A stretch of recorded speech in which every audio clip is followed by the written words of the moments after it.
ఊహకు అందని ప్రేమ నా యేసు ప్రేమ, వెలకు అందని ప్రేమ నా యేసు ప్రేమ. తరాలెన్ని మారినా యుగాలెన్ని గడిచినా జగన మారనిది యేసు ప్రేమ. ప్రేమ ప్రేమ నా యేసు ప్రేమ, ప్రేమ ప్రేమ నా తండ్రి ప్రేమ, ప్రేమ ప్రేమ నా యేసు ప్రేమ, ప్రేమ ప్రేమ నా తండ్రి ప్రేమ. మందిరములోనికి రారండి, వందనీయుడేసుని చేరండి. మందిరములోనికి రారండి, వందనీయుడేసుని చేరండి. కలవరమైన కలతలు ఉన్నా, కలవరమైన కలతలు ఉన్నా తొలగిపోవును, ఆలయాల చేరను. కలుగు సుఖములు ఆ ప్రభుని వేడను. మందిరములోనికి రారండి, వందనీయుడేసుని చేరండి. దేవుని తేజస్సు నిలిచే స్థలమిది, క్షేమము కలిగించు ఆశ్రయపురమిది. దేవుని తేజస్సు నిలిచే స్థలమిది, క్షేమము కలిగించు ఆశ్రయపురమిది. వెంటాడే భయములైనా, వీడని అపజయములైనా, వెంటాడే భయములైనా, వీడని అపజయములైనా తొలగిపోవును, ఆలయాల చేరను. కలుగు సుఖములు ఆ ప్రభుని వేడను. మందిరములోనికి రారండి, వందనీయుడేసుని చేరండి.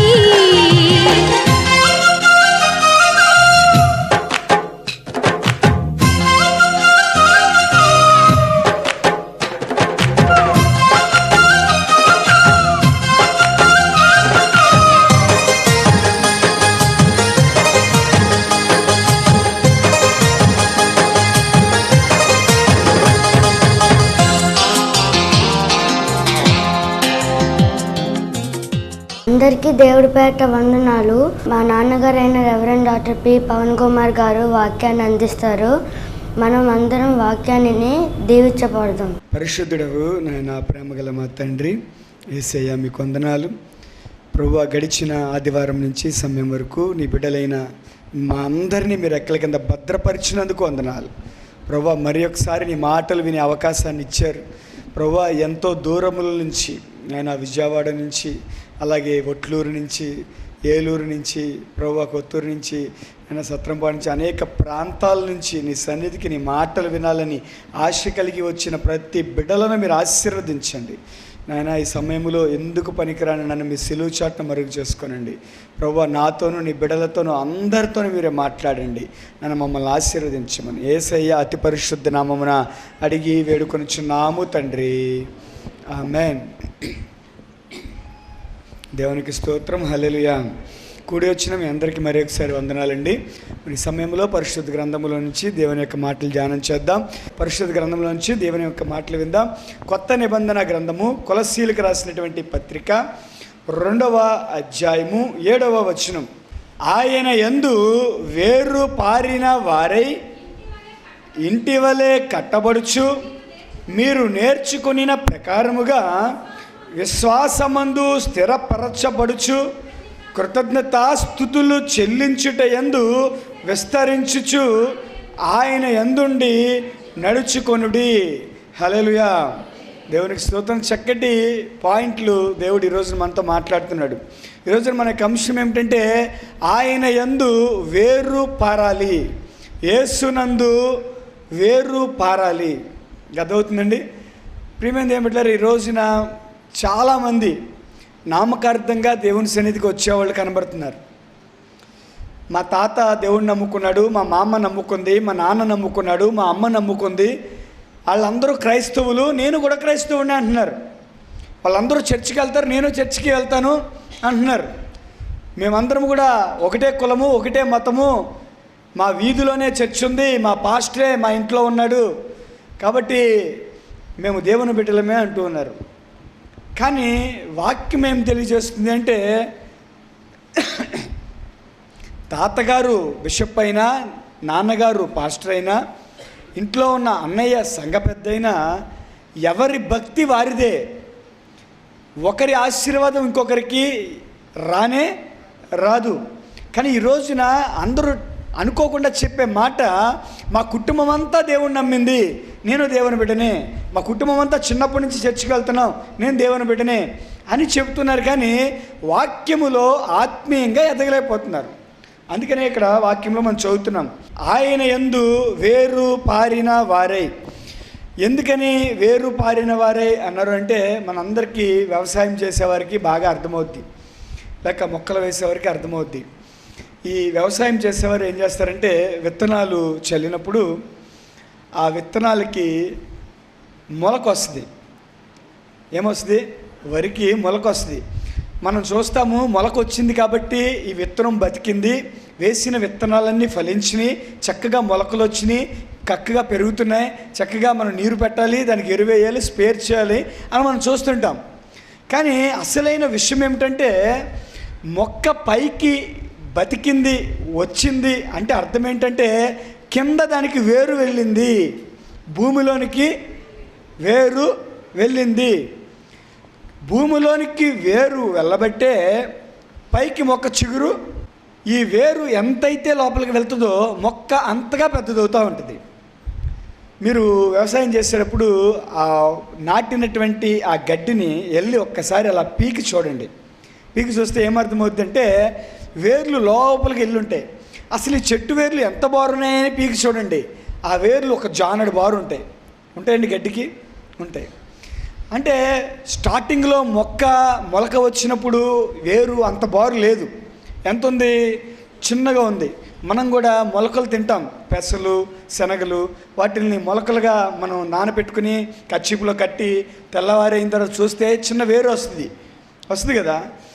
ఈ వేరు వచ్చిన దానిని మనం బతికించగలిగితే, లేకపోతే భూమిలో పాతగలిగితే, ఆ చిన్న వేరు ఏమవుద్దంటే భూమి లోపలకంట వెళ్ళిపోద్ది.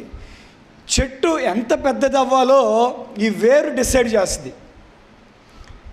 చాలా పెద్ద పెద్ద చెట్లు ఉంటాయి, 500 సంవత్సరాలు 1000 సంవత్సరాలు కలిగిన చెట్లు, బలం కలిగిన చెట్లు ఉంటాయి. మనం వాటిని చూసి ఎంత పెద్దదో మా తాతకాలం నాటి చెట్టు అంటాం. కానీ అది ఎందుకో అంత స్ట్రాంగ్గా పెద్దదైందంటే, దాని వేరు అంతగా లోపలికి వెళ్ళింది. వేరు కనుక లోపలికి వెళ్ళకపోతే చెట్టు పెద్దది అవ్వదు. హల్లెలూయా. నేను కూడా తోటల్లోనికి ఎక్కడికైనా తోటలోకి వెళ్ళినప్పుడు, బాగా వర్షం పడినప్పుడు, నేల మెత్తగా ఉన్నప్పుడు, అసలు ఈ చెట్టు వేరు ఎంత లోపలికి వెళ్ళింది అని ఒక్కొక్క మొక్కని పట్టుకుని అలా పీకేవాడిని. ఒక మొక్కని పీకితే పైన చెట్టు ఎంత ఉందో దానికి డబల్ వేరు లోపలికి వెళ్ళిపోయింది, సన్నగా లోపలికి వెళ్ళిపోయింది. నాని ఉండడం వల్ల నేల పీకితే చక్కగా అలా పైకి వచ్చేసింది అనమాట. ప్రియమైన దేవుని బిడ్డలారా, ఏమర్థమవుతుంది? మనం పైకి ఆ ఎదిగిన చెట్టును చూస్తున్నాం, కానీ చెట్టు ఎదగడానికి సహాయపడిన వేరుని ఎప్పుడు కూడా మనము చూడట్లా. కాబట్టి ప్రియమైన దేవుని బిడ్డలారా, ఈరోజున ఒక్క విషయం మనం గుర్తించాలి. ఆత్మీయంగా నువ్వు ఎదగాలి అంటే నీకు ఏం కావాలి అంటే, వాక్యములో నువ్వు వేరు పారాలి. హల్లెలూయా, హల్లెలూయా. నువ్వు ఎంతగా వాక్యములో వేరు పారుతావో అంతగా నువ్వేమవుతావంటే డెవలప్ అయిపోతావు. కీర్తన గ్రంథము 1వ అధ్యాయములో 3వ వచనంలో చక్కటి మాట ఉంటుంది. ఏమని చూడండి, అతడు నీటి కాలవల ఓరన నాటబడిన వాడే, ఆకు వాడక తన కాలమందు ఫలమిచ్చు చెట్టు వలె ఉండును. హల్లెలూయా. మనము వ్యవసాయం చేస్తున్నప్పుడు కాలువ గట్టు మీద వెళ్తూ ఉంటాం. కాలువ గట్టు మీద ఎన్ని చెట్లు ఉంటాయి? చాలా పెద్ద పెద్ద చెట్లు ఉంటాయి. గట్టు మీద చెట్టు ఉంటుంది, నీరు దాని దగ్గర ఉండదు. ఉంటుందా? నీరు ఎక్కడ ఉంటుంది? కొంచెం దూరంలో అక్కడ కాలువలో ఉంటుంది. కానీ ఈ చెట్టు ఆ వేరుని 4 వైపులకి పంపిస్తుంది. ఎటువైపు పంపిస్తుంది? అన్ని వైపులకి పంపిస్తుంది. ఎందుకు పంపిస్తుంది అంటే దానికి కావలసిన నీరు ఎక్కడుందని వెతకడానికి. ఆ వేర్లు అలా పెరుగుతాయి, దానికి కావలసిన పోషకాలు భూమిలో నుంచి నీరులో నుంచి తీసుకోవడానికి. కాబట్టి ఏరు ఒక స్ట్రైట్గానే వెళ్ళదు, అది అన్ని వైపులకి విస్తరిస్తుంది అనమాట. అందుకనే మర్రి చెట్టును కూడా చూడండి, ఎక్కడో చెట్టు ఉంటుంది, ఏర్లు మన ఇంట్లోకి వచ్చేస్తాయి, నేల బద్దలైపోద్ది, గోడ బద్దలైపోద్ది. ఏంటి అంటే ఏర్లు వచ్చేసినాయి. ఎలా వచ్చేసినాయి అంటే దానికి కావాల్సిన ఆహారాన్ని తీసుకోవడానికి ఏర్లు అన్ని వైపుకి వెళ్ళిపోతుంటాయి. ఈరోజున కాలవ గట్టు మీద ఉన్నటువంటి ఒక చెట్టు, గట్టు మీద నీళ్లు ఉండవు, గట్టు మీద ఎవరు కుదురు చేయరు, గట్టు మీద వెళ్ళి ఎవరు నీళ్లు పోయరు. మన ఇంట్లో ఉన్న మొక్కకి కుదురు చేస్తాం, నీళ్లు పోస్తాం, అక్కడ నీళ్లు పీల్చుకుంటుంది. కానీ గట్టు మీద ఉన్నది నీరు ఎవరు పోస్తున్నారు చెప్పండి? కాలవ బాగా లోతుగా ఉంది, మొక్క గట్టు మీద ఉంది, దానికి ఎవరు నీళ్లు పోయారు. అంటే వర్షం పడినప్పుడు పీల్చుకున్నటువంటి ఆ నీళ్ళతో పెరిగి ఆ వేర్లని ఎక్కడ నాకు నీళ్ళు ఉన్నాయని చెప్పి ఆ వేర్లని ఆ నీళ్ళ వరకు పంపిస్తుంది అనమాట. పాయింట్ అర్థమైందండి? పంపించి ఆ నీరుని పీల్చుకుని మొక్క ఎదుగుతూ ఉంటుంది. మొక్క ఎదుగుతుంది అంటే అర్థం దానికి వేర్లకి నీరు అందుతుంది. హల్లెలూయా, హల్లెలూయా. ఆ నీరు కనుక అందకపోతే మొక్క ఎండిపోత మొదలుపెట్టుద్ది. ఎండిపోతున్న మొక్కకి నువ్వు ఎంత స్పేర్ చేసినా, యూరియా వేసినా అది బతకదు. దానికి నీరు అనేది ముఖ్యం.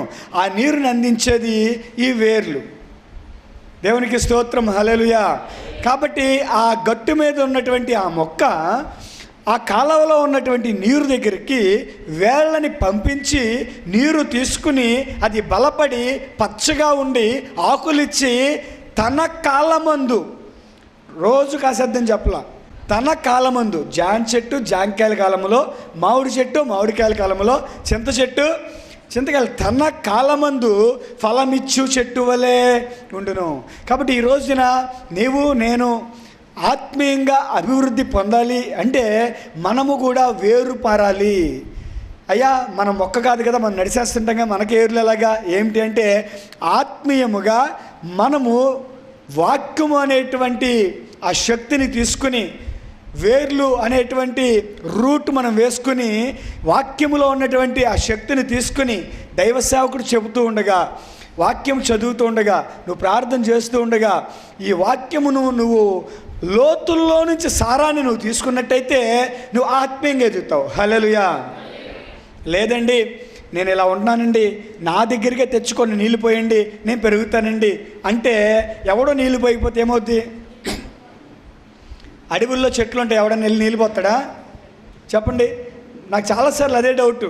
మనం ఇంట్లో ఒక 10 చెట్లు పెట్టుకుని రోజు కుదురు చేసి నీళ్లు పోసి యూరియా వేస్తేనే అవి చచ్చిపోతున్నాయి, ఎదగట్లేదు. అడవిలో చెట్లు ఏంటి, సంవత్సరానికి ఒకసారి వానాకాలంలో వచ్చినప్పుడే అవి పీల్చుకుంటాయి, మిగిలిన రోజులు ఎవడో నీళ్ళు పోయాడు. అవి ఏంటి పెరిగేస్తుంటాయి, పెద్ద పెద్దవి అయిపోతాయి, లావు అయిపోతాయి, కొండల మీద గుట్టల మీద పెరిగిపోతున్నాయి. ఏంటి అని ఆలోచన చేస్తే ఒకటే కారణం, దాని వేరుని ఎక్కడికి కావాలంటే అక్కడికి పంపించేస్తుంది. ఎక్కడికి పంపిస్తుంది? నీరు ఎక్కడుందో పంపించేస్తుంది, లోతుగా పంపించేస్తుంది అంట. జామాయిల్ చెట్టు తెలుసా మీకు? ఈక్లీస్ చెట్టు అంటారు జామాయిల్ చెట్టు. దాని ఆకులు నలిపితే జెండు బాంబు వాసన వస్తుంది కదా. ఈ జామాయిల్ చెట్టు లక్షణం ఏంటంటే పైపు టైప్ అనమాట. అది నూతిలో భూమిలోనికి బోరు వేసి వాటర్ని ఎలా లాగుతామో అది దాని వేరుని భూమిలోనికి వేసి దాని వేరే ఒక పైప్ అనమాట. ఎంత లోతులో నీళ్ళున్నా దాని వేరుని అంత లోతుగా పంపించేస్తుంది. పంపించి మొత్తం వాటర్ అంతా లాగేస్తుంది. మీరు జామాయిల్ తోట వేసారు అంటే ఆ భూమి కింద ఇంక నీళ్ళు ఉండవు అని అర్థం. మీకు అర్థమైందా?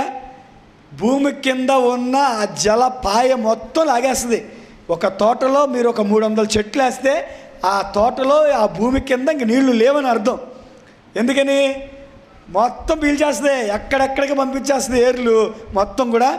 మామూలు చెట్లు అయితే దానికి కావాల్సిన పీల్చుకుంటుంది, కానీ ఈ చెట్టు మొత్తం కూడా లాగేస్తుంది. అంటే ఎందుకని అలా చేస్తుందంటే అది బ్రతకడానికి అది పనిచేస్తుంది. కాబట్టి ప్రియమైన దేవుడు, ఈ రోజున మరి మన పరిస్థితి ఏమిటి? ఒక మొక్కే అది అభివృద్ధి అవడానికి 4 వైపులా వేరు పంపించి నీరుని సేకరించి అది బ్రతుకుతూ ఉంటే మన పరిస్థితి ఏంటి? మన పరిస్థితి ఏంటి? దేవుడు చెప్తున్నాడు, క్రీస్తునందు వేరు పారిన వారే ఉండాలి. హల్లెలూయా. యేసునందు వేరు పారాలి. ఈరోజున లోకములో అన్ని విషయాల్లో జ్ఞానాన్ని సంపాదిస్తున్నావు, వేరుని లోక విషయాలకు పంపిస్తున్నావు. శాటిలైట్ ఎందుకు పడిపోవట్లేదు? గ్లాస్ ఇక్కడ పెడితే పడిపోతుంది. కొన్ని వందల టన్నులు ఉన్నటువంటి బరువు కలిగినటువంటి శాటిలైటు శూన్యంలో పెడితే ఎందుకు పడిపోవట్లా? నీ జ్ఞానాన్ని, నీ వేరుని లోకములో ఉన్న వాటి మీద పంపిస్తావు, అవునా కదా? కానీ క్రీస్తుని గురించినటువంటి వాక్యములో మాత్రం నువ్వు వేరు పారో. సూర్యుడు అస్తమిస్తున్నాడా, అస్తమించట్లేదా అంటే దాని మీద వేరు పారుతావు. సూర్యుడు ఎప్పుడు అస్తమించడండి, సూర్యుడు ఎప్పుడు ఉదయించే ఉంటాడు, భూమి తిరుగుతుందండి. తెలియని వారు అస్తమిస్తారని చెప్తున్నారు, తెలియని వారు సూర్యుడు లేడని చెప్తున్నారు. కానీ సూర్యుడు అస్తమించడు, సూర్యుడు ఎప్పుడు తన వెలుగునిస్తూనే ఉంటాడు, భూమి తిరుగుతుంది. నీ వేరు ఎక్కడ పంపించావు? ఎక్కడ పంపించావు? నీ వేరు లోకములో ఉన్న జ్ఞానం మీదకి పంపించావు. లోకములో ఏదైనా అడగండి, టక్క టక్క టక్క టక్క చెప్తారు. అంటే నీ వేర్లు లోకములో జ్ఞానాన్ని సంపాదించడానికి పంపిస్తున్నావు, మంచిదే. కానీ ఒక వేరు బైబిల్లోకి పంపించమ్మా, కొంత టైం బైబిల్ మీద పెట్టమ్మా, కొంత శ్రద్ధ బైబిల్ మీద పెట్టమ్మా.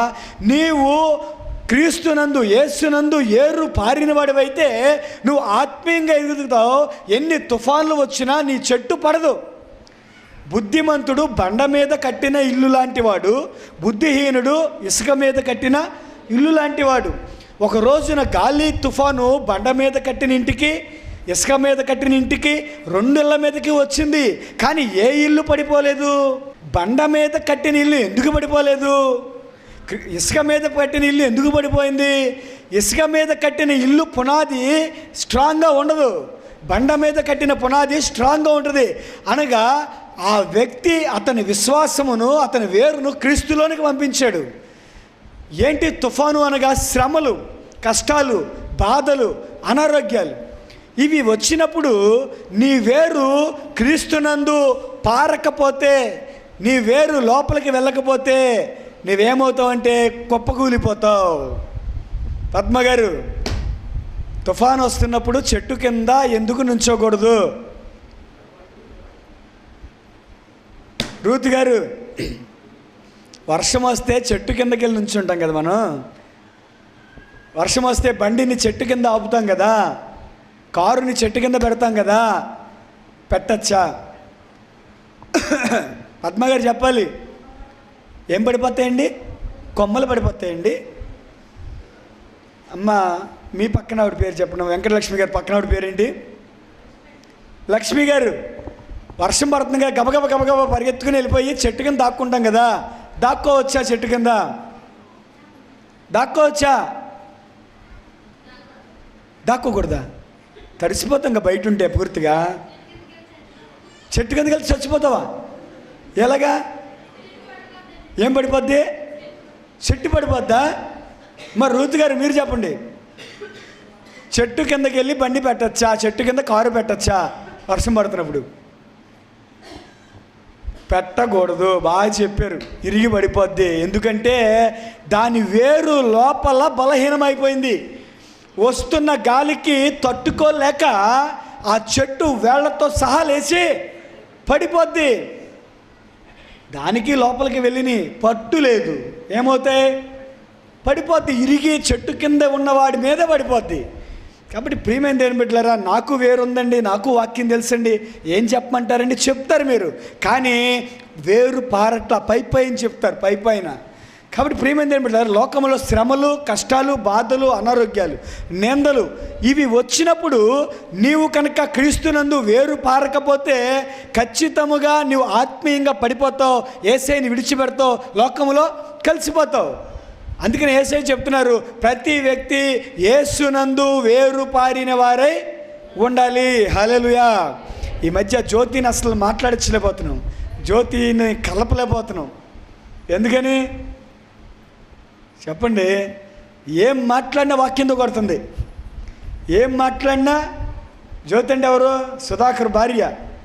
ఏం మాట్లాడినా వాక్యమే చెబుతుంది. అంటే మాకు అనిపించింది, నాకు పాస్టర్ గారికి మామూలు రేంజ్లో లేదు, వేరు పారింది బాగా.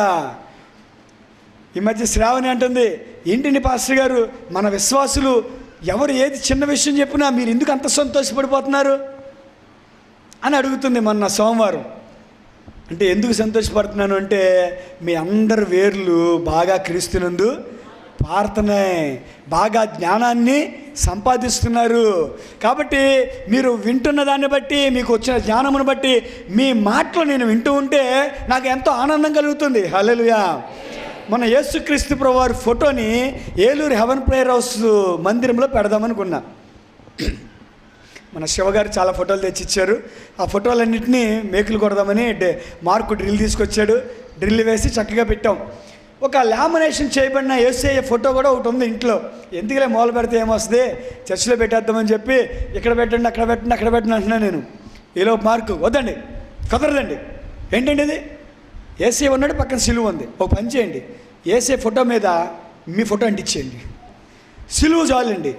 అది దేవుడు ఏంటండి, ఆయన యేసయ్య ఏంటండి అంటే అన్నా నేను. ఈలోపు శ్రావణి ఏంటండి దీనికి కూడా మీరు ఆనందపడిపోతున్నారేంటి, దీనికి కూడా ఆశ్చర్యపడిపోతున్నారేంటి అంటుంది. అంటే నాకు అర్థమవుతుంది. ఏమి అర్థమవుతుంది? ఈ ఫోటో దేవుడు, ఈ ఫోటో దేవుడు కాదు, దీనికి దండం పెట్టకూడదు, దీనిని అసలు మనం పెట్టుకోకూడదు అని ఒక విశ్వాసి నా దగ్గరికి వచ్చి చెబితే నాకేమనిపిస్తుంది? అమ్మో వీళ్ళు మామూలుగా వేరు పారలేదురా బాబు, వీళ్ళు ఎక్కడెక్కడికో స్ట్రాల్ వేసేసారు మొత్తం వాక్యం అంతటినే, బైబిల్లో ఉన్న జ్ఞానం అంతటినీ ఎక్కడ లాగేస్తున్నారు. ఎలా లాగుతున్నారంటే నేను చెబుతూ ఉండగా మీరు అర్థం చేసుకుంటున్నారు. కాబట్టి ఆ ఫోటోని ఆఖరికి పెట్టడం వల్ల నాకేమో పెట్టాలని, అంటే నాకు వేరు లేదా అంటే నాకు వేరు పారలేదా అంటే ఏమో ఫోటో బాగుంది సార్, వచ్చిన వారు ఎవరైనా కొంచెం ఊరికెళ్ళి చూస్తారన్నా ఏదో నా ఆలోచన నాకు అలా పెడదాం అనుకున్నా, కానీ కుదరదంటే కుదరదన్నాడు అసలు పెట్టడం వల్ల. కాబట్టి ప్రియమైనది ఏం బిడ్డలారా, మనము అన్ని విషయాల్లో వేరు పారిన వారే ఉండాలి. ఏ విషయాల్లో వేరు పారినప్పుడు అన్ని రకాల విటమిన్స్ని తీసుకుంటుంది కదా. అలాగే ఈ రోజున మనము కూడా వేరు పారి అభివృద్ధి చెందాలి. కొంతమంది కొన్ని విషయాల్లోనే అభివృద్ధి చెందుతున్నారు, కొన్ని విషయాల్లో చెందలేకపోతున్నారు. జ్ఞానము అనేది జ్ఞానం రావట్లా. ఎంత వాక్యమైనా ఉండి ఈ ఒక్క విషయం మాత్రం నాకు చెప్పొద్దు, ఇంకా అన్ని విషయాలు చెప్పండి, అన్నీ చేస్తాను, ఇది ఒక్కటే నాకు చెప్పొద్దు అంటున్నారు. ఎందుకు అంటున్నారు? ఆ ఒక్క విషయంలో ఎందుకు వేరు పారట్లేదు? ఆ ఒక్క విషయంలో దేవుడు చెప్పిన మాటలు ఎందుకు వినట్లేదు? ఒక్క విషయం మీద నువ్వు ఎందుకు దేవునికి లోబడలేకపోతున్నావు అంటే ఇంకా ఆ విషయంలో నువ్వు వేరు పారట్లేదు. కాబట్టి ప్రియమైన దేవుని బిడ్డలారా, ఈ రోజున ఏ విషయంలో వేరు పారాలంటే బైబిల్లో దేవుడు ప్రతి వారము ఏ విషయాలు మీకు నేర్పిస్తున్నాడో అన్ని విషయాల యందు మీరు జ్ఞానం తెచ్చుకొని వాటి ప్రకారము ప్రవర్తించువారే ఉండాలి. హల్లెలూయా. భార్య ఎలా ఉండాలి? బైబిల్ చెప్తుంది. ఒక వేరుని భార్య ఉన్న ఆ రెఫరెన్స్ల మీదకి పంపించు, అర్థమవుతుందా? భార్య ఎలా జీవించాలి, ఎలా ఉండాలి. ఓ స్త్రీలారా, విన్నారా ప్రసంగాన్ని? అందులో భార్య ఎలా ఉండాలి? జడలు అల్లుకొనుటయు, విలువైన వస్త్రములు కట్టుకొనుటయు, అలంకారమునైన బంగారపు వస్తువులు పెట్టుకొనుటయు కాక సాధువైనట్టు మృదువైనట్టు అలంకారములను, అక్షయ అలంకారములను మీరు ధరించాలి. అప్పుడు మీ భర్త మారతాడు. కాబట్టి ఒక వేరుని ఎక్కడ పంపించాలి? మా ఒట్లూరు వారికి తెలియదులే, మీరు రాలేదు. కాబట్టి ప్రతి వారము కూడా వాక్యం వింటూ ఉండగా భార్య గురించి దేవుడు ఏం చెప్పాడు? ఒక వేరు పంపించండి. భర్త గురించి ఏం చెప్పాడు? పంపించండి. మందిరం గురించి ఏం చెప్పాడు? దైవ సేవకుడి గురించి ఏం చెప్పాడు? పనుల గురించి ఏం చెప్పాడు? నేను చేస్తున్న వ్యవసాయం గురించి ఏం చెప్పాడు? వ్యాపారం గురించి ఏం చెప్పాడు? ప్రతి విషయంలో బైబిల్లో ఉందా లేదా అని ఒక వేరుని పంపించండి, జ్ఞానాన్ని సంపాదించండి. ఈరోజున ఏం చేయగలుగుతున్నాం మనం? ప్రియమైన దేవుని బిడ్డలారా, వస్తున్నాం, కూర్చుంటున్నాం, వెళ్తున్నాం అంటే ఏ ఉపయోగం కూడా ఉండదు. హెవెన్ ప్రేయర్ హౌస్ విశ్వాసులు వేర్లు ఎక్కడికి వెళ్తాయంటే పాతాళంలోకి వెళ్ళిపోవాలండి. ఎక్కడికంటే అక్కడికి దూసుకెళ్ళిపోవాలి. అంత జ్ఞానం తెచ్చుకున్న వారే ఉండాలి. హల్లెలూయా. రానున్న రోజుల్లో మీకు వాక్యం చెప్పాలంటే నేను భయపడాలి. ఎందుకని? చందు గారు, ఎందుకని? నేను కంగారులో ఏమైనా మిస్టేక్ చెప్తానేమో, వీళ్ళు పట్టేస్తారు. ఇదిగో నేను ఫోటో పెడతామంటే మార్క్ వద్దన్నాడు, ఇంకోసారి పెడదామంటానా? అంటే నా బిడ్డలు వేరుపారి ప్రతి దానిలో జ్ఞానం సంపాదించేస్తున్నారు కాబట్టి నేను పర్ఫెక్ట్గా చెప్పాలి, ఇంకా జ్ఞానంతో చెప్పాలని నేను ఇంకా భయభక్తులతో చెప్పగలిగేలాగా మీరు వేరుపారాలి. హల్లెలూయా. ఈరోజున అబద్ధ బోధకులు ఎందుకు వస్తున్నారు తెలుసా? అబద్ధ బోధకులు ఎందుకు తయారవుతున్నారు తెలుసా? మీ వేర్లు సరిగ్గా లేక, మీరు పైన ఏర్లు పెట్టుకుని అంటే పడిపోయే చెట్లు కనుక, మీ వేర్లు లోపలికి వెళ్ళట్లేదు కనుక అబద్ధ బోధకుడు ఏది పడితే చెప్తున్నాడు, మీరు నమ్ముతున్నారు. అదే మీ వేర్లు లోపలికి పారితే క్రీస్తునందు అబద్ధ బోధకుడు ఒక్కడైనా ఉంటాడా? పౌలు శీలలు చెప్పినవి అలాగున ఉన్నవా లేవా అని చెప్పి బెరయా సంఘస్థులు ఏం చేశారు? ప్రతి దినము బైబిల్ని పరిశీలిస్తూ ఉండేవారు. ఈ రోజున అబద్ధ బోధకులు రావడానికి కారణం ఏంటి? అనేకులైన అబద్ధ బోధకులు లోకములో ఉన్నారు అని యేసయ్య ఎందుకు చెప్పాడు? బయలుదేరి ఉన్నారని ఎందుకు చెప్పాడు? మీ వేర్లు లేవు, మీకు అన్ని మొక్కల పైన ఎండిపోయిన మొక్కలు అనమాట. అన్ని మొక్కలే ఎండిపోయి ఉన్నాయి, అన్ని మొక్కలే ఎఫ్ అంటే పడిపోతాయి, కాయలు కాయవు, ఫలించవు, పచ్చగా ఉండవు, ఎండిన మొక్కలు అన్నమాట. అర్థమవుతుందా? వేరు లేదు, జీవము లేదు, ఎండిపోయి ఉండే. కాబట్టి ఎవడొచ్చి ఏం చెప్పినా వినేస్తాయి. ఈ రోజున మీరు కనుక వేరు పారిన వారిగా ఉంటే ఒక్క అబద్ధ బోధకుడు వస్తాడా? చెప్పండి. ఉదాహరణకి నేనే 5 నిమిషాలు అబద్ధ బోధకుడు వేషం వేస్తా. ఇప్పుడు అయినా వేస్తా, వేసిన వెంటనే మీరు చెప్పాలి మీ వేరు ఎంత లోతుకెళ్ళిందో నేను చూస్తా. అప్పుడు నేను అబద్ధ బోధకుడు వేషం ఎందుకు వేస్తా? మీకు అర్థమవుతుందా? వేస్తాను ఒక వేషం, అబద్ధ బోధకుడు వేషం వేస్తా. మీ వేరు ఎంత లోతుకెళ్ళిందో నేను చూస్తా. అమ్మ ఈరోజు తీసుకొచ్చిన కోడిగుడ్లన్నీ పాట పెడుతున్నాను, కోడిగుడ్లు పాట పాడుకోండి. ఇవి దేవుడు కోడిగుడ్లు, ఇవి ప్రార్థన చేసిన కోడిగుడ్లు. కాబట్టి ఈ కోడిగుడ్డు మీరు తాగితే నేను పగలగొట్టి మీ నోట్లో వేస్తాను. ఒక్కొక్కరు రండి, ఈ కోడిగుడ్డు మీ నోట్లో వేస్తే మీకున్న అనారోగ్యం పోద్ది, మీకు పిల్లలు పుడతారు, దేవుడు మిమ్మల్ని పరలోకానికి తీసుకుని వెళ్తాడు. ఇది దేవుడు కోడిగుడ్డు. యేసు నామమున ఈ గుడ్డుని దీవిస్తున్నాను. యేసే ఈ గుడ్డు తాగిన వారందరికీ ఆరోగ్యాన్ని ఇవ్వండి. ఆమేన్. రామ్మ గుడ్డు పగలగొట్టేస్తుందా? చెప్పండి, మీ వేరు ఎంతవరకు వెళ్ళిందో చెప్పండి నాకు. నిజమా అబద్ధమా? నిజమా అబద్ధమా? అబద్ధమా? ఏంటండి, యేసు నామమున ప్రార్థన చేశాను, అనారోగ్యంతో ఉన్నారని చెప్పారు. ఈ గుడ్డుని నేను ప్రార్థన చేసి మీ నోట్లో పోస్తుంటే ఈరోజు గుడ్డు బాగు చేసేద్దాం మిమ్మల్ని. ఎందుకు అబద్ధం అంటారా? మిమ్మల్ని ఎప్పుడు ఎవడు బాగు చేయలేడు. గెలండి, చూసి నమ్మని వారి కన్నా చూడక నమ్మని వారి తంజులంటే మీరు నమ్మట్లేదు. వెళ్ళండి, మీకు ఎప్పుడు స్వస్థత రాదు. సైతాన్ని పట్టేసింది, అందరు సైతాన్ని పట్టేసింది. పోండి నమ్మిన వారు రండి అంటా ఉంటా. అప్పుడేం చెప్తారు? చెప్పాలి. మీరు వేసిన దానికి కూడా మరలా నేను సమాధానం చెప్తుంటా. అప్పుడు మీరు చెప్పాలి, అయ్యా మీరు ఎన్నైనా చెప్పండి, యేసునందు విశ్వాసం ఉంచితే మేము రక్షణ పొందుతాం, స్వస్థత పొందుతాం తప్ప గుడ్డు తాగితే స్వస్థత అది టక్కటక్క మీరు చెప్పాలి. మీ వేరు ఎక్కడికి వెళ్తుందో నేను చూస్తా, మీ వేరు ఎంతగా పారారో నేను చూస్తానమ్మా. ఒక్కొక్కరిని ఒకటి అడుగుతా, మీరు చెప్పాలి. అమ్మా రజనీ గారు చెప్పండి, గుడ్డు పగలగొట్టి మీ నోట్లో వేస్తా, మీకు స్వస్థత. రండి. రాదా? ఎందుకు రాదు? యేసే స్వస్థపరుస్తారు. హల్లెలూయా. అమ్మా అమ్ములు గారు, ఈ రోజున మీకు నేనేం చెప్పకముందే మీరు చెప్పేస్తున్నారా? ఏం చెప్పకముందు సేమ్ క్వశ్చన్ వేయడానికి నేను మంచి పాస్టర్ని అబద్ధ బాధకుని కదా, మంచి పాస్టర్ని అయితే సేమ్ క్వశ్చన్ ఎత్తా. అబద్ధ బాధకుడి పాత్ర ఇప్పుడు ఇది. అమ్మ అమ్ములు గారు, మీ పిల్లలందరూ కూడా కోటేశ్వర్లు అయిపోవడానికి, మీ భర్త మారిపోవడానికి, మీరు ఇల్లు కట్టుకోవడానికి ఇదిగోండి దేవుని పేరట మీరు మంత్రించినటువంటి ఈ తాయిత్తుని తీసుకుని వెళ్ళి మీరు గుమ్మానికి కట్టి ప్రతిరోజు దీనికి ఒక అగరపులతో దూపం వేసి వెళ్ళేటప్పుడు దీన్ని కళ్ళకు అద్దుకుని వెళ్ళండి. అమ్మ రండి, యేసునామమున ఇస్తున్నాం మీకు. అమ్మా ముగ్గురు బిడ్డలు మారాలని లేదా? భర్త మారాలని లేదా? యేసునామమున ఇస్తున్నానమ్మా. తీసుకోండి అమ్మా, గట్టిగా చెప్పాలి. సమయం వచ్చినప్పుడు లేదమ్మా, ఇది పెట్టుకుంటే మీకు దిష్టి పోద్దమ్మా, నరగోల పోద్దమ్మా. దేవుని వాక్యం ఇందులో ఏముందో చూడండి. యేసునందు విశ్వాసం ఉంచిన వాడు దీవించబడతాడు ఉందమ్మా ఇందులో. మీ దిష్టి మీకుంటే చాలా, బిడ్డలు మారిపోయిన పర్లేదా? ఇది మాత్రం పెట్టుకోరా? దేవుడు మారుస్తాడా? దేవునికి స్తోత్రం, హల్లెలూయా. మా బిందు గారు,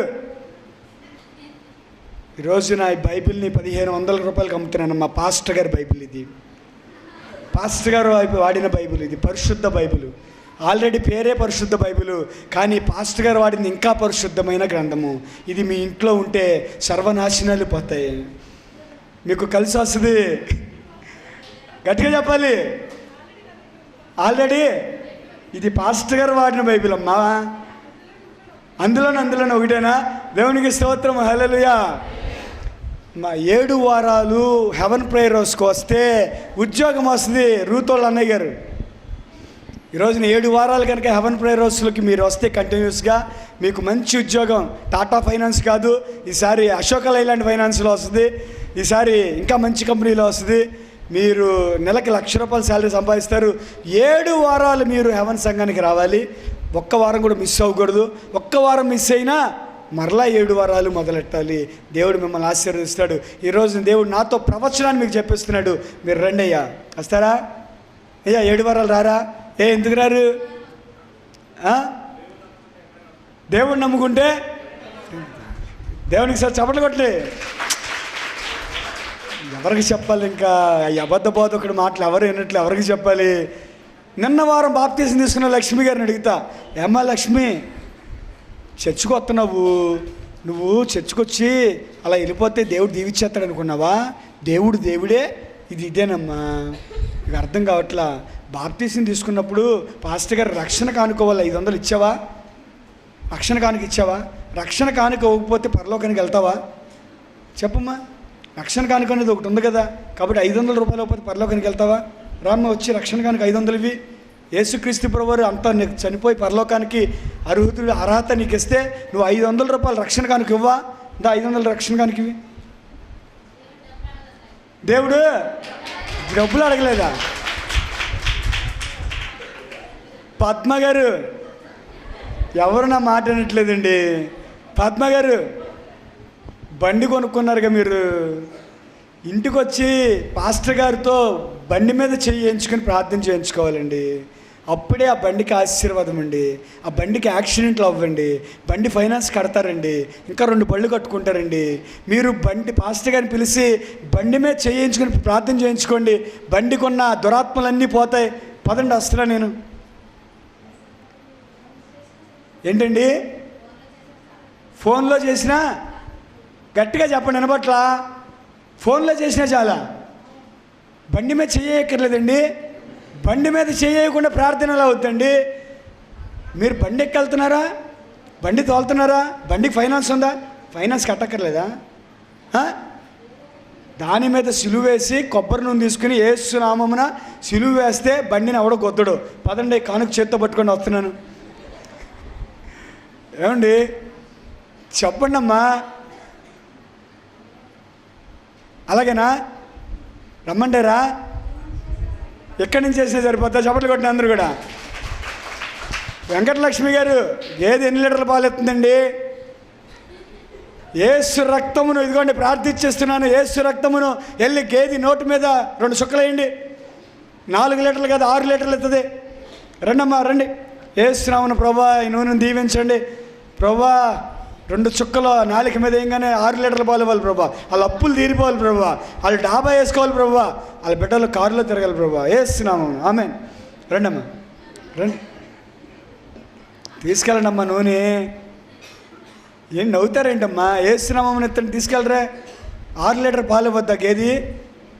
ఇవ్వాలా వద్దా? చెప్పట్లా వెంకటలక్ష్మి గారు, నవ్వుతున్నారు, సిగ్గుపడుతున్నారు, చెప్పట్లా. ఏమండి, దేవుడు కృప ఉండే చాలా, 1 లీటర్ ఇచ్చినా చాలా, ఆ 1 లీటర్ మీకు చాలా. చప్పట్లు కొట్టిన అందరూ కూడా. ఈ విధంగా కాదు, కానీ ఎవరికో చెట్టు కాయలు కాయట్లేదంట, కచ్చిపిత్తాను ప్రార్థన చేసి. ఏమండి, కచ్చిపిత్తాను ప్రార్థన చేసి, ఇది ప్రార్థించిన కచ్చిప్, ఇది ఇంటికి తీసుకెళ్ళి మీ మామిడి చెట్టుకి గట్టిగా కట్టండి. యేసునామమున ఎత్తున చెట్టుకాయ కట్టండి, చక్కగా కాయలు కాస్తుంది అని చెప్తున్నాను. ఎవరు తీసుకుంటారు? కావాలంటే దొరకదు, ఒకే కచ్చిప్ ఉంది నా దగ్గర. ఎవరు తీసుకుంటారు? పాడబెట్టినా రూపాయలు హెవెన్ ప్రేయర్ హౌస్ పాట ఎవరు పాడుకుంటారు?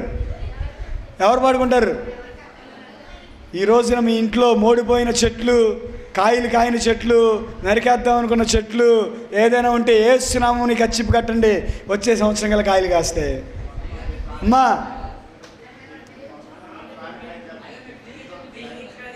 ఏంటండి? ఫ్రీగా ఇచ్చినా తీసుకోరా, చప్పట్లు కొట్టిన అందరూ కూడా. సరే, ఇవన్నీ కాదు కానీ పాస్టర్ గారితో మీ ఇంట్లో ప్రార్థన పెట్టించుకోవాలమ్మా. విన్నారా? ఇదే నేనండి అమ్మా, ఇన్ని అలాగే అనలేదు, మీ వేరు ఎక్కడ బారిందో అర్థమవుతుంది. పాస్టర్ గారితో ఇంట్లో ప్రార్థన పెట్టించుకోవాలి, 500 రూపాయలు కానుకోవాలి, కోడి కొయ్యాలి, బిర్యానీ పెట్టాలి, గారెలు ఎట్టాలి, డ్రింక్ ఇవ్వాలి, పాస్టర్ గారిని గౌరవించాలి, పంపించాలి.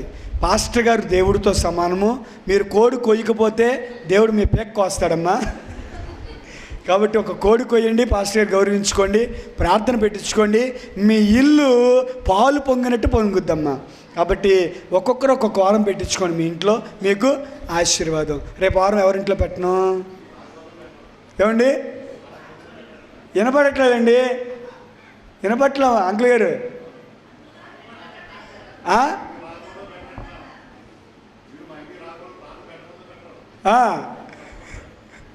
ప్రార్థన పెట్టబోయినా పర్లేదా? పాస్టర్ గారు ఇంట్లో అడుగు పెట్టద్దా? కోడి కొయ్యరా, కానుక ఇవ్వరా? చెప్పండి, వినపట్ల ఆంటీ గారు గట్టిగా చెప్పాలి. మీ పాస్టర్ గారు దొంగబోతలు వినతున్నారా? ఇప్పుడు పాస్టర్ గారికి కానుకెత్తడం తప్ప 500, కోడి కోయడం తప్ప, బిర్యానీ వండడం తప్ప, మరి దొంగబాధ ఎలా అవుతుంది? ఆంక్షలు పెట్టడం తప్ప. Very good, very good. మీ వేరు ఎక్కడికి పారింది అంటే కిలోమీటర్ లెక్క పారిందండి. ఏమండి?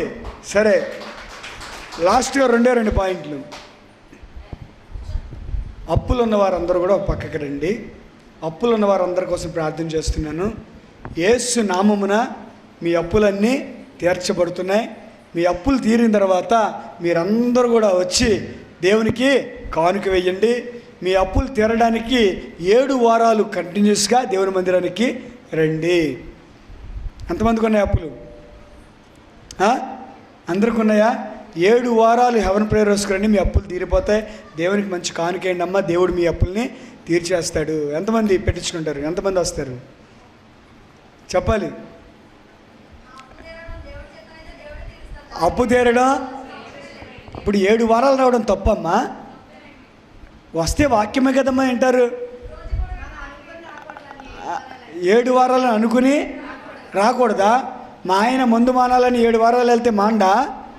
మా ఆవిడ మారాలని 7 వారాలు వెళ్తే మానరా?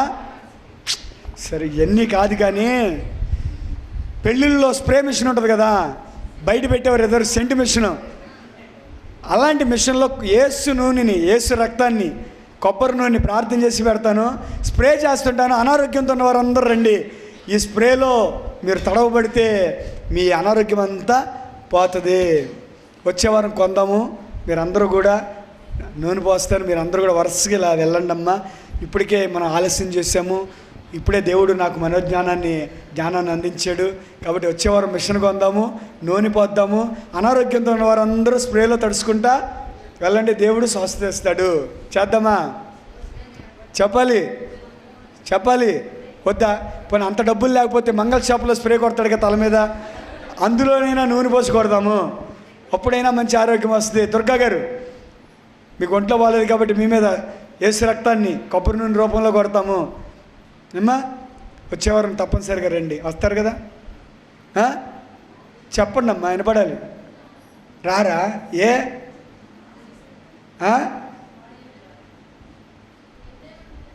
దేవుడే ఉంటాడా? హల్లెలూయా, హల్లెలూయా. చప్పట్లు కొట్టండి. ఈ రకంగా చప్పట్లు వినపట్ల. దేవునికి స్తోత్రం, హల్లెలూయా. ఈ రకంగా ప్రతి వ్యక్తి వేరు పారితే అబద్ధ బోధకుడు వస్తాడా? అబద్ధ బోధకులు ఉంటారా? ఇవాళ ఎందుకు అబద్ధ బోధకులు ఉన్నారు? గుడ్లు అమ్ముతున్నారు, కచ్చిపులు అమ్ముతున్నారు, కూరగాయలు అమ్ముతున్నారు, 7 వారాలు అంటున్నారు, మా ఇంటికి రమ్మన్నారు, బూడిద అమ్ముతున్నారు, సిలువిస్తున్నారు. నువ్వు కానుకిస్తే కోటేశ్వరుడు అవుతావు అంటున్నారు. పాస్టర్ గారితో అడుగు పెట్టించుకుంటే నీళ్లు పారుతాయి, పాలు పారుతాయి అంటున్నారు. ఇలాగే ఇన్ని రకాల బోధలు వస్తున్నాయంటే వాళ్ళల్లో వేరు పారిందా? పారలా. వేరు పారితే అబద్ధ బోధకులు ఉంటారా? ఇప్పుడు వేరు పారాలంటే ఎలాగా? వేరు పారాలి అంటే వాక్యం వినాలి, వాక్యం చదవాలి, వాక్యాన్ని అర్థం చేసుకోవాలి. ఏ సేవకుడు కరెక్ట్గా చెప్తున్నాడో ఆ సేవకుడి దగ్గరికి వెళ్ళాలి. ఈరోజున అనేక మంది నేను ఇక్కడే రక్షణ పొందా, ఇక్కడే ఉండిపోతా, మా ఇల్లు ఇక్కడే, నేను ఇక్కడికే వెళ్తా, మా పాస్టర్ గారు చిన్నప్పటి నుంచి నన్ను ఆత్మీయంగా పెంచాడు, ఇక్కడికే వెళ్తా, ఆయన ఏమైనా చెప్పని, ఏ అబద్ధబోధ అని చెప్పని, ఆయనకి నేను బాధ కలిగించును, నేను అక్కడే 7 వారాలు వెళ్తా, అక్కడే నూనె పోయించుకుంటా, అక్కడే కొబ్బరికాయ తాగుతా, అక్కడే కచ్చిప్పులు కడతా, నేను ఆ అబద్ధ బోధలోనే ఉంటాను, కానీ నేను మారను అంటున్నాడు, వేరు పారించుకోను అంటున్నాడు. అది వాక్యానుసారమా? వాక్యానుసారమా? ఈ రోజున నీ సేవకుడు కనుక నీకు సరైన వాక్యమును అందించకపోతే నీవు ఆ ప్లేస్ నుంచి మారిపోవాలి, వచ్చేయాలని వాక్యం తెలియజేస్తుంది. అలాంటి అబద్ధ బోధకులకు నమస్కారమైనా పెట్టకూడదు, మంచినీరైనా ఇవ్వకూడదు, కూర్చోండినైనా చెప్పకూడదు. అబద్ధ బోధకుడని తెలిస్తే ఆ దరిదాపుల్లో కూడా ఉండకూడదు. ఒక వ్యక్తికి ఎయిడ్స్ వచ్చిందని తెలిస్తే అతని దగ్గర నువ్వు ఉంటావా? అతను భుజమే చేయేస్తావా? అతనితో మాట్లాడతావా? డాక్టర్స్ చెప్తున్నారు భుజమే చేయేస్తే ఎయిడ్స్ రాదు, మాట్లాడితే ఎయిడ్స్ రాదు, అతని పళ్ళెంలో తింటే ఎయిడ్స్ రాదు, కానీ నువ్వు తింటావా? డాక్టర్లు చెప్పినా నువ్వు తినట్లా, భుజమే చేయేసినా రాదన్నా నువ్వు వినట్లా, వారి దుప్పటి నువ్వు కప్పుకున్నా రాదన్నా నువ్వు వినట్లా. ఎందుకని? అక్కడున్న భయం ఇక్కడ ఎందుకున్నట్లా?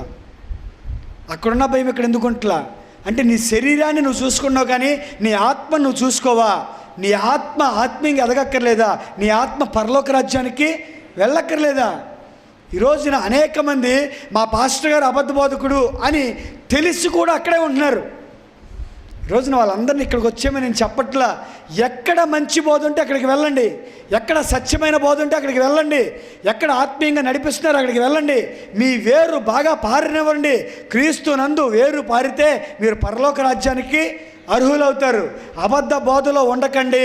మీరు అబద్ధ బోధలో ఉంటే నరకానికి వెళ్ళిపోతారు. ఈరోజున అనేక మంది మా పాస్టర్ గారు ఇంతేనండి అంటున్నారు, మా పాస్టర్ గారు మసిపూసి మారేడికాయం చేస్తున్నారండి అంటున్నారు.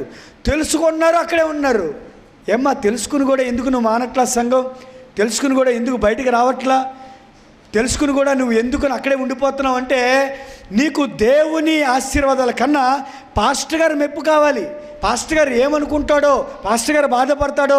ఈరోజు నేను చెప్తాను, ఇక్కడున్న ఈ విశ్వాసులందరిలో పాస్టర్ గారు ఏ రోజైనా నేను తప్పు చెప్తున్నాను మీకు అనిపిస్తే ఈ సంఘం మానేయండి, వెళ్ళిపోండి, లేదంటే మీరు నరకానికి వెళ్ళిపోతారు. దేవునికి స్తోత్రం, హల్లెలూయా. వాక్యానుసారంగా కాక డబ్బు కోసం వాక్యం చెప్పినా, జనాల కోసం వాక్యం చెప్పినా, పేరు కోసం వాక్యం చెప్పినా, నా గొప్పల కోసం వాక్యం చెప్పినా ఈ సంఘములో ఎవరు ఉండొద్దు. ప్రతి ఒక్కరూ వేరొక మంచి సంఘాన్ని చూసుకోండి, వెళ్ళండి. ఎందుకంటే ఇక్కడ ఉంటే నరకానికి వెళ్ళిపోతారు. కాబట్టి మంచి వాక్యం చెప్పే చోటికి వెళ్ళాలి. ఈరోజున అలాగే వాక్యం వింటున్న మీరైనా సరే, నేను బాప్తిసం పొందానండి, నేను అక్కడే ఉంటానంటే కుదరదు. నువ్వు అప్పుల్లో తెలిసి తెలియక మారు మనసు పొందో, బాప్తిసం పొందో, కానీ నీకు చక్కటి ఆహారం పెట్టట్లేదు. నేను బాప్తిసం పొందిన దగ్గరికి వెళ్తానండి, నా సొంత ఇల్లు అదండి, మంచిదే, సొంత ఇల్లు అదే, బాప్తిసం పొందిన దగ్గరికి వెళ్ళాలి. కానీ అక్కడ ఆహారం ఏది? అక్కడ బలమైన ఆహారం ఏది? నీ వేరు పారుతుందా? నువ్వు ఆత్మీయంగా ఎదుగుతున్నావా? చిగురుస్తున్నావా? పచ్చగా ఉంటున్నావా? ఫలాలు కాస్తున్నావా? గాలి వస్తే పడిపోయే చెట్టు నువ్వు ఇంకా అక్కడ ఉంటానంటే. కాబట్టి ప్రియమైన దేవుని బిడ్డలారా, ఎక్కడైనా రక్షణ పొందండి, కానీ అక్కడ వాక్యము ద్వారా మీ వేరు పారకపోతే అక్కడి నుంచి బయటికి రావాలి. సత్యమైన వాక్యం ఎక్కడుందో వెతుక్కోవాలి, అక్కడికి ఖచ్చితంగా వెళ్ళాలి. ఈరోజు నేను హవన్ ప్రేయర్ హౌస్లో ఉన్న ప్రతి బిడ్డ నేను నమ్ముతున్నాను, దేవుడు నమ్ముతున్నాడు, మీ వేరు క్రీస్తునందు పారింది. హల్లెలూయా, హల్లెలూయా. ఎంతగా పారింది అంటే లోతుగా పారింది. ఇంకా అక్కడక్కడ చిన్న చిన్న విషయాల్లో ఇంకా కొంత జ్ఞానం రావాల్సి ఉంది.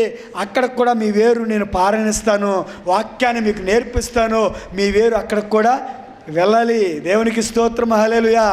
కాబట్టి వేరు పారని చెట్టు గాలికి పడిపోద్ది, తుఫానికి పడిపోద్ది, దాన్ని నరుకుతాం, దాన్ని పొయ్యిలో పెడతాం. వేరు పారిన చెట్టు కలకాలం జీవిస్తుంది, అది నలుగురికి ఉపయోగపడుద్ది, ఫలాలని ఇస్తుంది. కాబట్టి క్రీస్తునందు వేరు పారిన వారై ఉండాలి. ఈ మధ్య ఫేస్బుక్లో ఒక పోస్ట్ వచ్చింది, బైబిల్కి పంపు పెట్టారు. బైబిల్కి ఏం పెట్టారు? ట్యాప్ పెట్టాడు. ఇక్కడ అందులోంచి నీళ్ళు వస్తున్నట్టుగా పెట్టారు. దానికి కింద రాసినటువంటి వాక్యం ఏమిటంటే, ఇదిగో నేనిచ్చు జీవజలము తాగినవాడు ఎప్పటికీ దప్పికొనడు, ఎప్పటికీ దాహము ఉండదు. ఆ వాక్యం చూస్తే నాకు ఆనందం వేసింది. ప్రియమైన దేవుని బిడ్డలారా, బైబిల్లో నుంచి మన దాహాన్ని తీర్చుకుంటే ఆ వ్యక్తి ఎప్పుడు ఆత్మీయంగా ఎదుగుతాడు. మామూలు నీళ్ళు తాగితే ఎప్పుడైనా దాహం వేస్తుంది. వాక్యం అనే నీరుని తాగితే ఆత్మీయంగా ఎప్పుడు అతనికి దాహము వేయదు. ఈ రోజున వాక్యములో వేరుపారు, నువ్వు వాక్యములో వేరుపారు.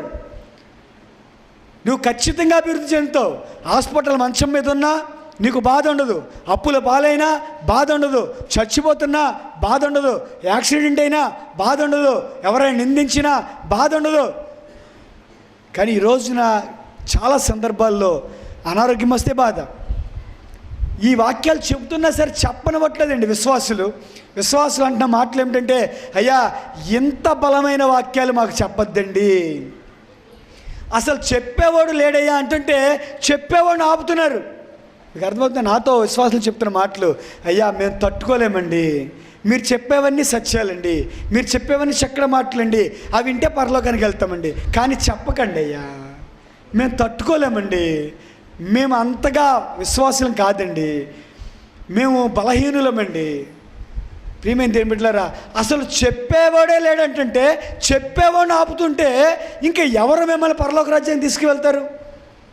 కాబట్టి ప్రియమైన దేవుని బిడ్డలారా, మీ వేరు ఎంతగా పారుద్దో వాక్యములో అంతగా మీరు ఆశీర్వదించబడతారు. కాలమును బట్టి చూస్తే మీరు బోధకులై ఉండవలసిన వారై ఉండగా కానీ ఇంకను పాలు తాగేవారుగా ఉన్నారు.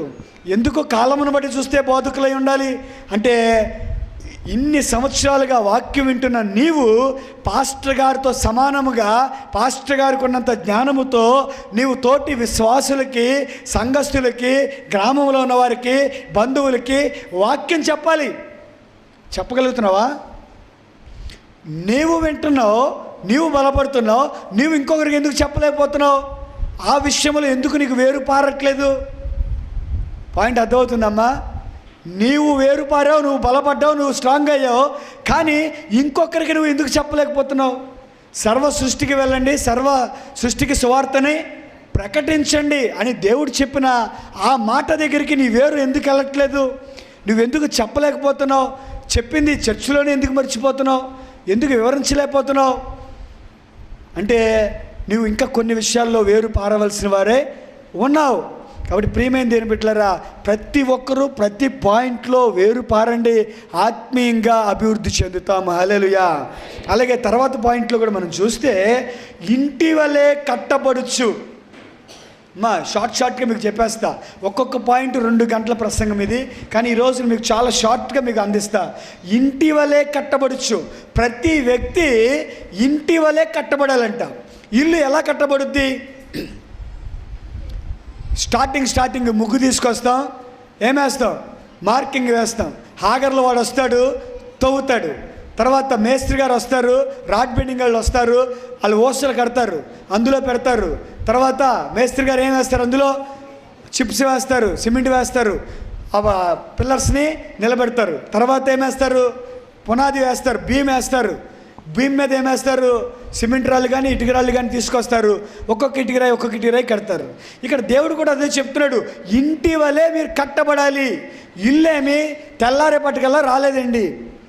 ఇల్లు రావాలంటే వచ్చేసిందా? రాలా. అది 3 నెలలు, 6 నెలలు, సంవత్సరం పాటు కష్టపడితే రోజుకి కొంచెం అది పెరిగింది తప్ప ఒక్కరోజే రాలేదు. ఈరోజున ప్రతి వ్యక్తి ఆత్మీయంగా ఇల్లులాగా కట్టబడాలి.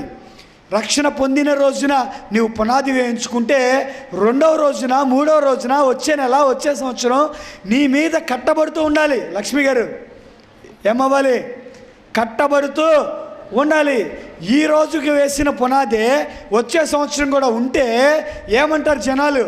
వీళ్ళ దగ్గర డబ్బులు లేవు, వీళ్ళకి లోన్ రాలేదు, అది పునాది వేస్తాడురా, ఆడు అంతేరా బాబు, ప్రతి పని సగంలో ఆపేస్తాడురా అంటారు లేదా?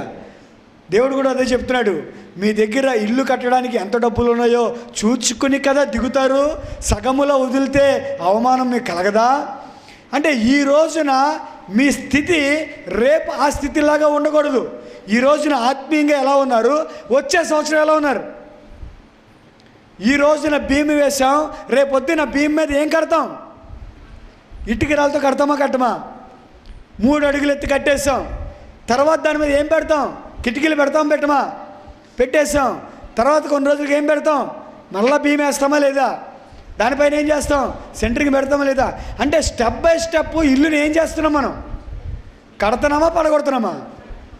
ఈ రోజున ఆత్మీయంగా చర్చకొచ్చే ప్రతి వ్యక్తి వింటున్నటువంటి వాక్యము ద్వారా ఇల్లు వలె కట్టబడుతూ ఉండాలి. విశ్వాసములు ఎదుగుతూ ఉండాలి, వాక్యములో ఎదుగుతూ ఉండాలి. ఎంతకాలమైనా ఎక్కడున్నావురా గొంగలే అంటే అక్కడే ఉన్నావు.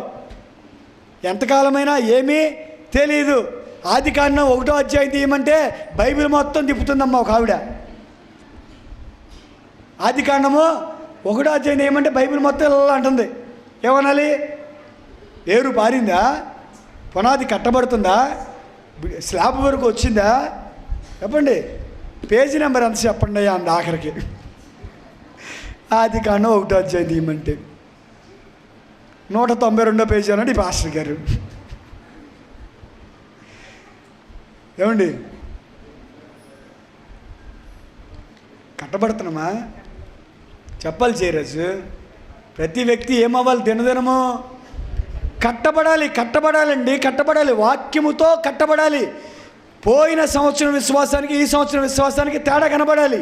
పోయిన సంవత్సరం ఉన్న ప్రార్థనకి ఈ సంవత్సరం ఉన్న ప్రార్థనకి తేడా కనబడాలి. స్టార్టింగ్ రోజుల్లో నేను చెప్పిన వాక్యానికి ఈరోజు చెప్పిన వాక్యానికి తేడా కనబడాలి. నాతో చాలామంది పాస్టర్లు విశ్వాసులు చెప్పిన మాట, అయ్యా ఇదివరకటి కన్నా ఇప్పుడు మీరు బాగా షైన్ అయ్యారు, ఇదివరకటి కన్నా ఇప్పుడు బాగా చెబుతున్నారు.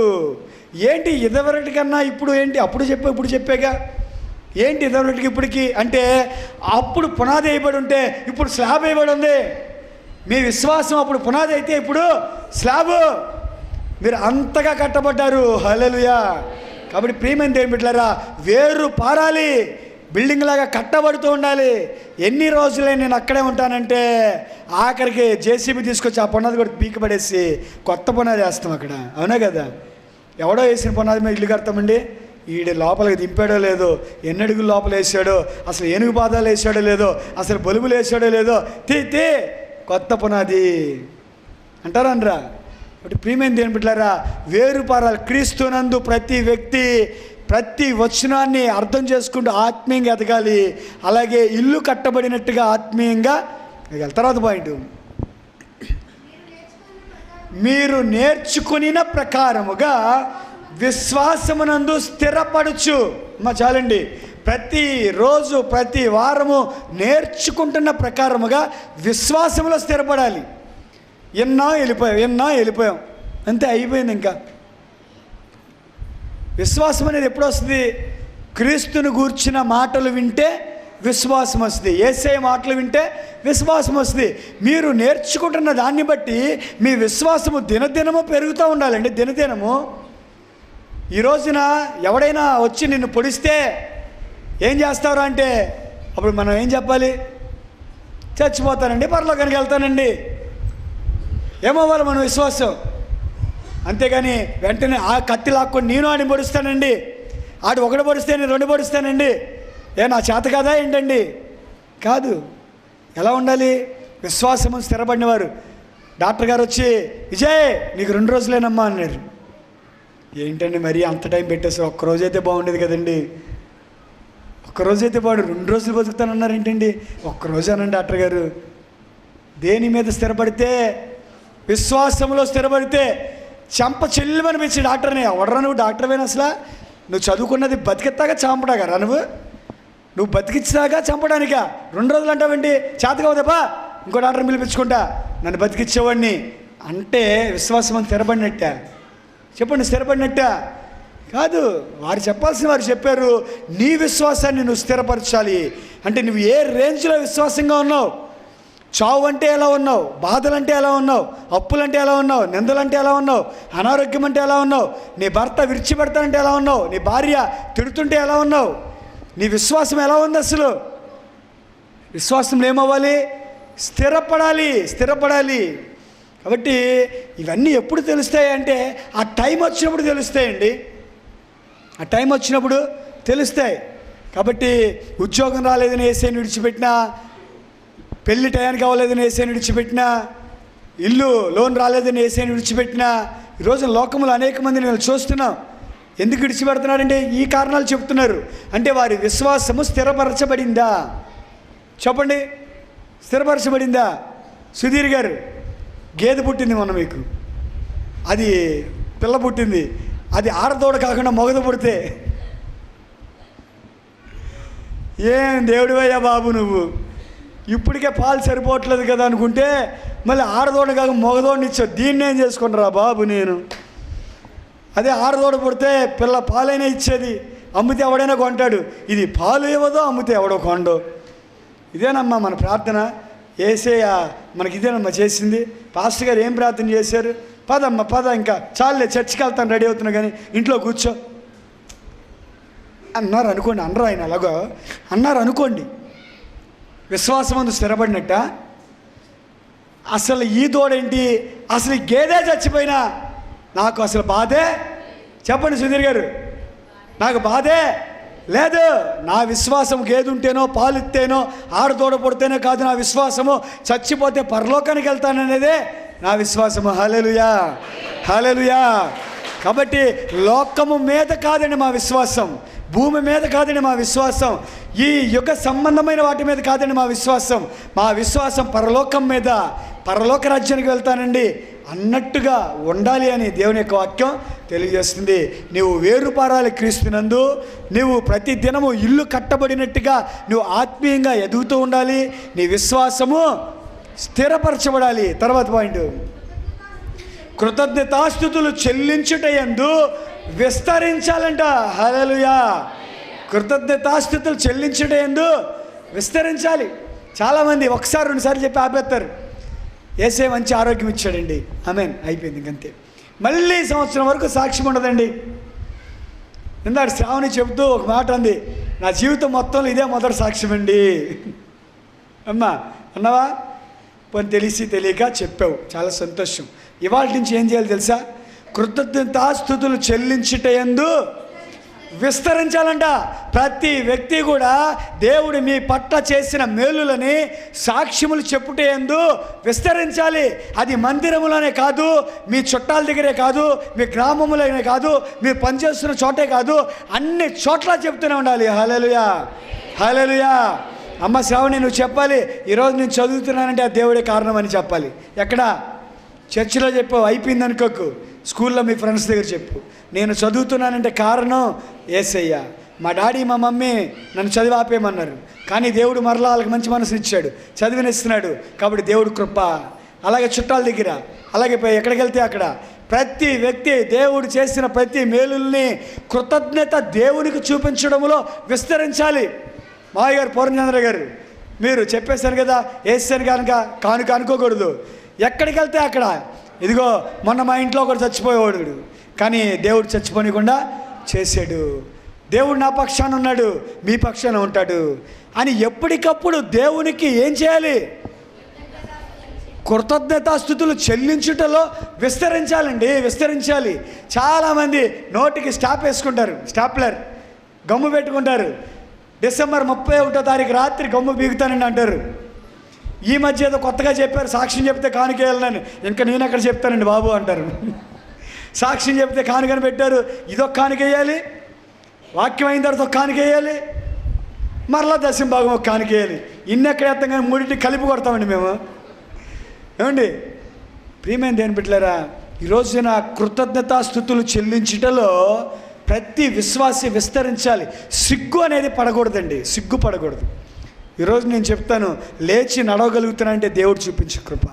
నాకులాగా నడుము ఇరిగిపోయిన వారు ఎంతోమంది హాస్పిటల్లో ఉన్నారు. నాకులాగా నడుము ఇరిగిపోయిన వారు ఎంతోమంది మంచం మీద ఉన్నారు. ఎంతోమంది కాళ్ళు కదపట్ల, చేతులు కదపట్ల. నేను మెట్లు ఎక్కుతుంటే, పరిగెడుతుంటే అందరూ ఆశ్చర్యపోతారండి. వెనకమాల మా 3 అంతస్తులు కదా మాది, పైకి అంటే ఎక్కుతారు వెనకమాల. నేను పరిగెడతా పైకి, పాస్టర్ గారు ఇంటి అలా పరిగెడుతున్నారు అంటారు. మన తెరీసా అంటుంది, మా తెరీసా అక్కడ ఉంది, కనబట్ల, కలిసిపోయింది. తెరీసా మొన్న ఒకసారి మెట్లు పైకి ఎక్కుతా పరిగెడతాను, గుర్తుందా నీకు? ఏమంటున్నావు నువ్వు అప్పుడు? బాబోయ్ పాస్టర్ గారింటి ఇలా పరిగెడుతున్నారు. వెంకటరమణ కూడా ఉన్నాడు అప్పుడు. పరిగెట్టానమ్మా, నడుచుకుంటూ వెళ్ళానా? ఎవడండి పరిగెత్తింది? నడుము ఇరిగిపోయినాడండి. ఎవడో పరిగెత్తింది? లోపల 2 రాడ్లు ఉన్నవాడండి. ఆరోగ్యం ఉన్నవాడు ఎక్కలేకపోతున్నాడు, ఆరోగ్యం ఉన్నవాడు నడవలేకపోతున్నాడు.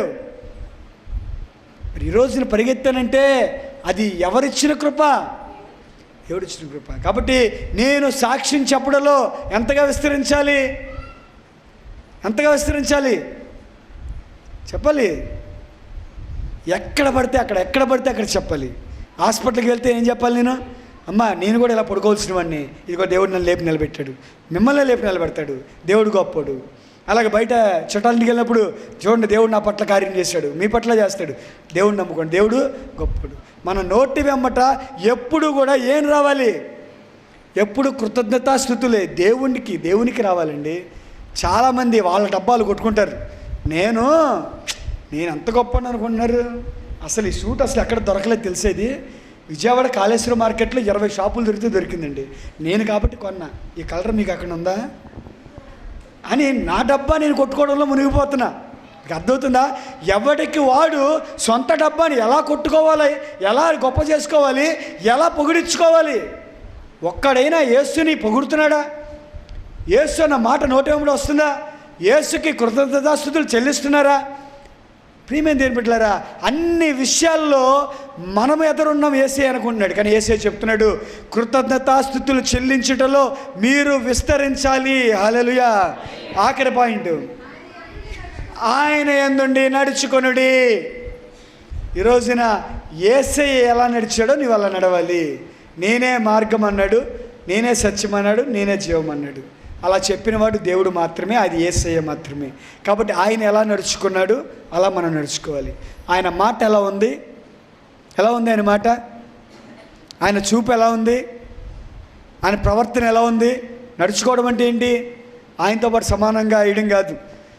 రిపబ్లిక్ డే 26వ తారీఖున టీవీలో మనం అందరం చూసాం. సైనికులందరూ నడుచుకున్నారు. ఎలా నడుచుకున్నారు?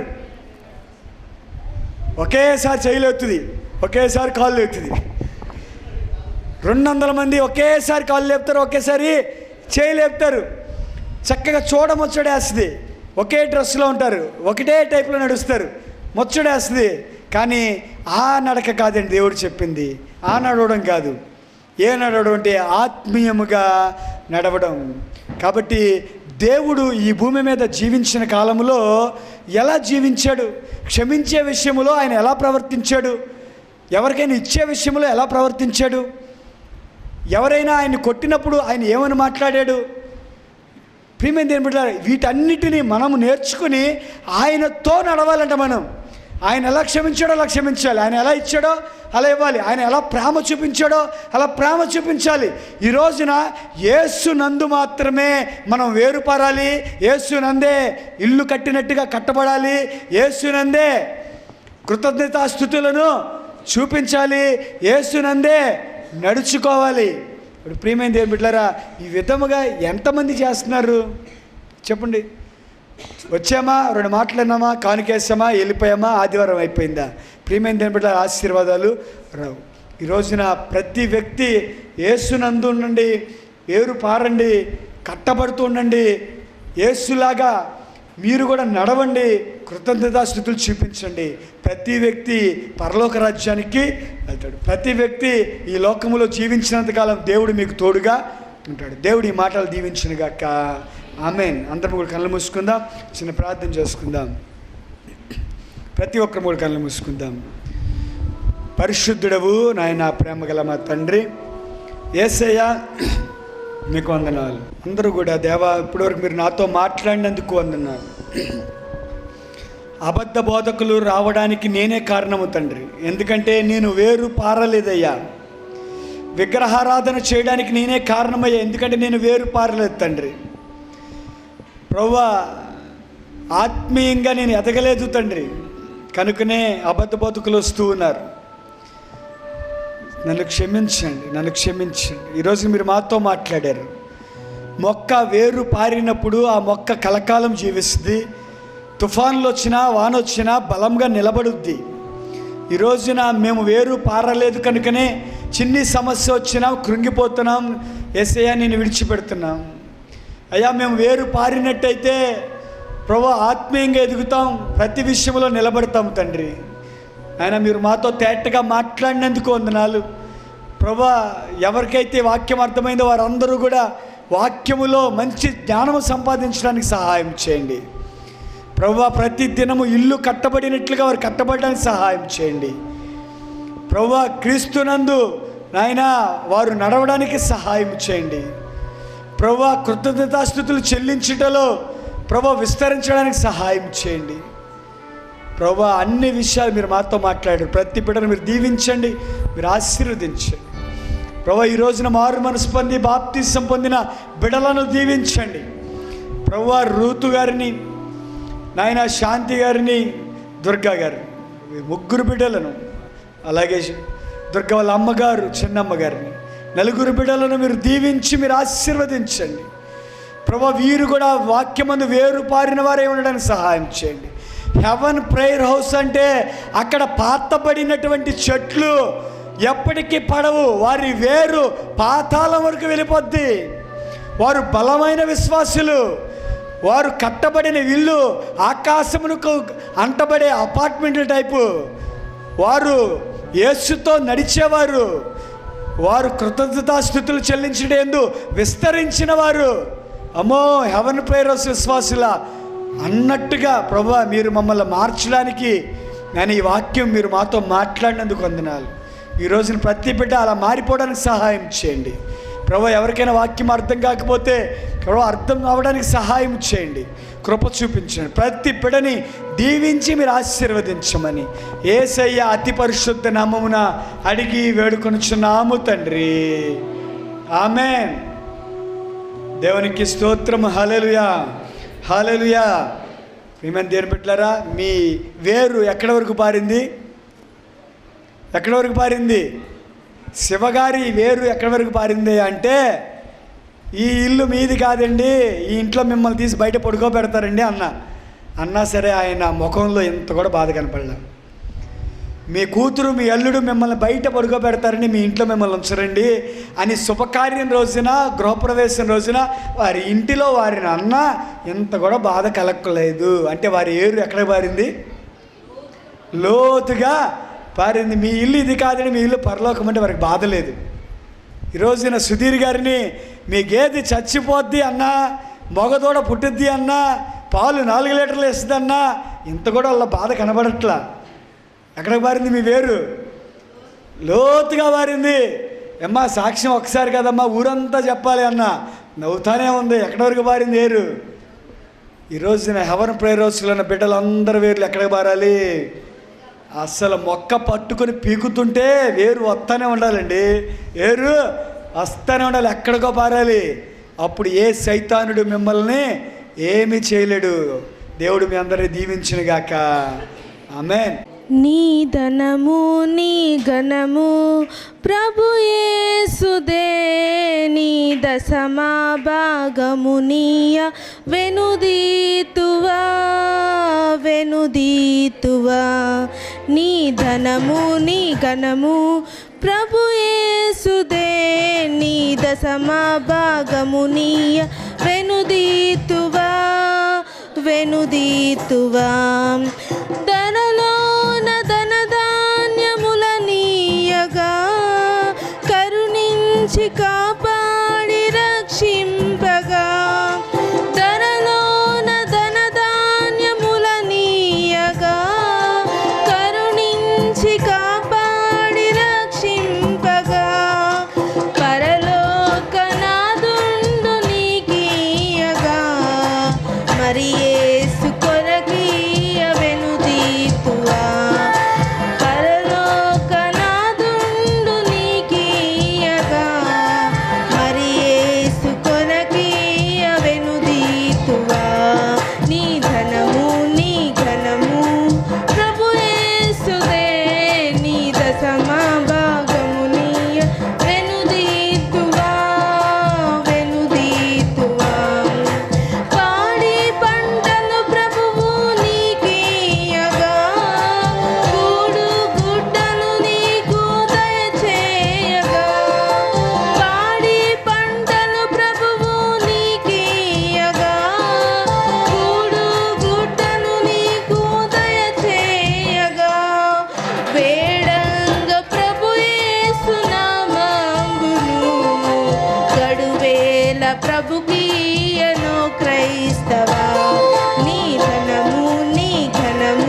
నీ జనము నీ గణము ప్రభు యేసుదే నీ దశమ భాగమునియ వెనుదీతువా వెనుదీతువా.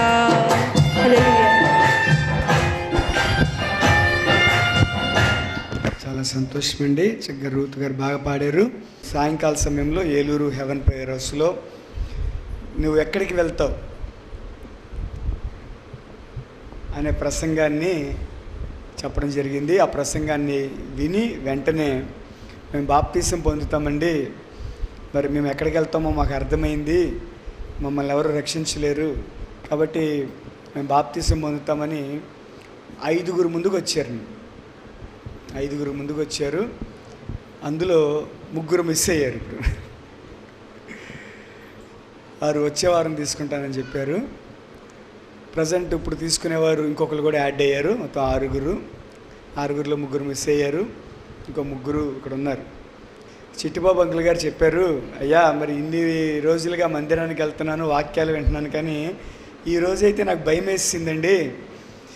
మరి నరకం అంటే ఏమిటో, అక్కడి నుంచి అసలు రక్షించబడతామని గ్యారంటీ కూడా లేదు, కాబట్టి మాకు అర్థమైంది పూర్తిగా, మా అమ్మాయికి వెంటనే మీరు బాప్తీసము ఇవ్వండి అని. అసలు నాకు రాత్రంతా నిద్రపట్టలేదు, నరకం గురించి ఊహించుకుంటుంటే అక్కడి నుంచి ఎలా తప్పించబడతామో అని ఆలోచన చేస్తుంటే, కాబట్టి వెంటనే మాకు బాప్తీసం ఉండని చిట్టిబాబు అంకుల్ గారు చెప్పడం జరిగింది. అలాగే రూతు, ఆవిడ ఫస్ట్ నుంచి దేవుని మందిరానికి వెళ్తుంది, చక్కగా దేవుని మాటలు వింటుంది, ఎంతో భక్తిపరురాలు, మన సంఘానికి చాలాసార్లు వచ్చారు. పోయిన వారం వాళ్ళ నాన్నగారు రూతు ఇద్దరు వచ్చారు. ఇద్దరు కూడా వాక్యాన్ని విన్నారు. వెంటనే వాళ్ళ నాన్నగారు వచ్చి నాతో చెప్పిన మాట ఏంటంటే, ఐజక్ గారు కదా నాన్నగారి పేరు, ఆయన నాతో చెప్పిన మాట ఏంటంటే, అయ్యా వచ్చేవారు నేను ఉండట్లేదు, నేను డ్యూటీకి వెళ్తున్నాను, నేను లేకపోయినా పర్లే, ముందు అర్జెంటుగా మా అమ్మాయికి బాప్తీసం ఇచ్చేయండి. అందరూ చప్పట్లు కొట్టున్నారు సార్, దేవునికి స్తోత్రం.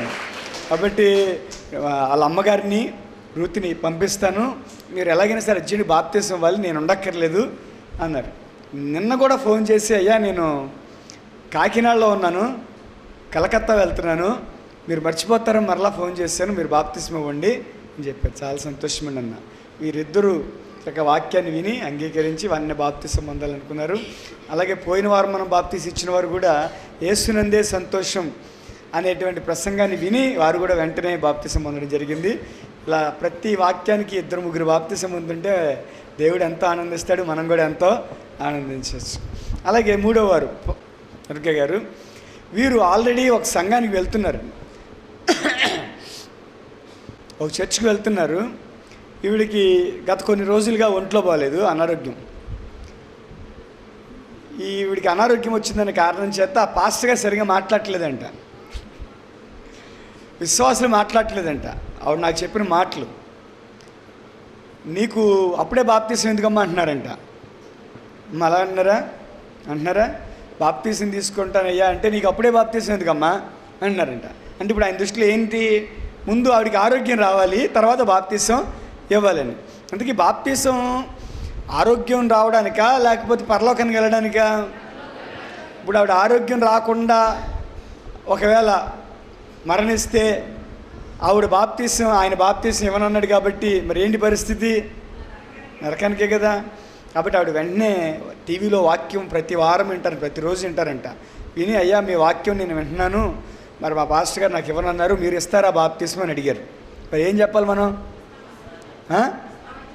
ఇస్తామని చెప్పాలి కదా. పైగా ఆ చర్చి వాళ్ళు ఈవిడితో మాట్లాడని కారణం చేత ఈవిడ సంవత్సరం నుంచి చర్చికి వెళ్ళట్లేదంట.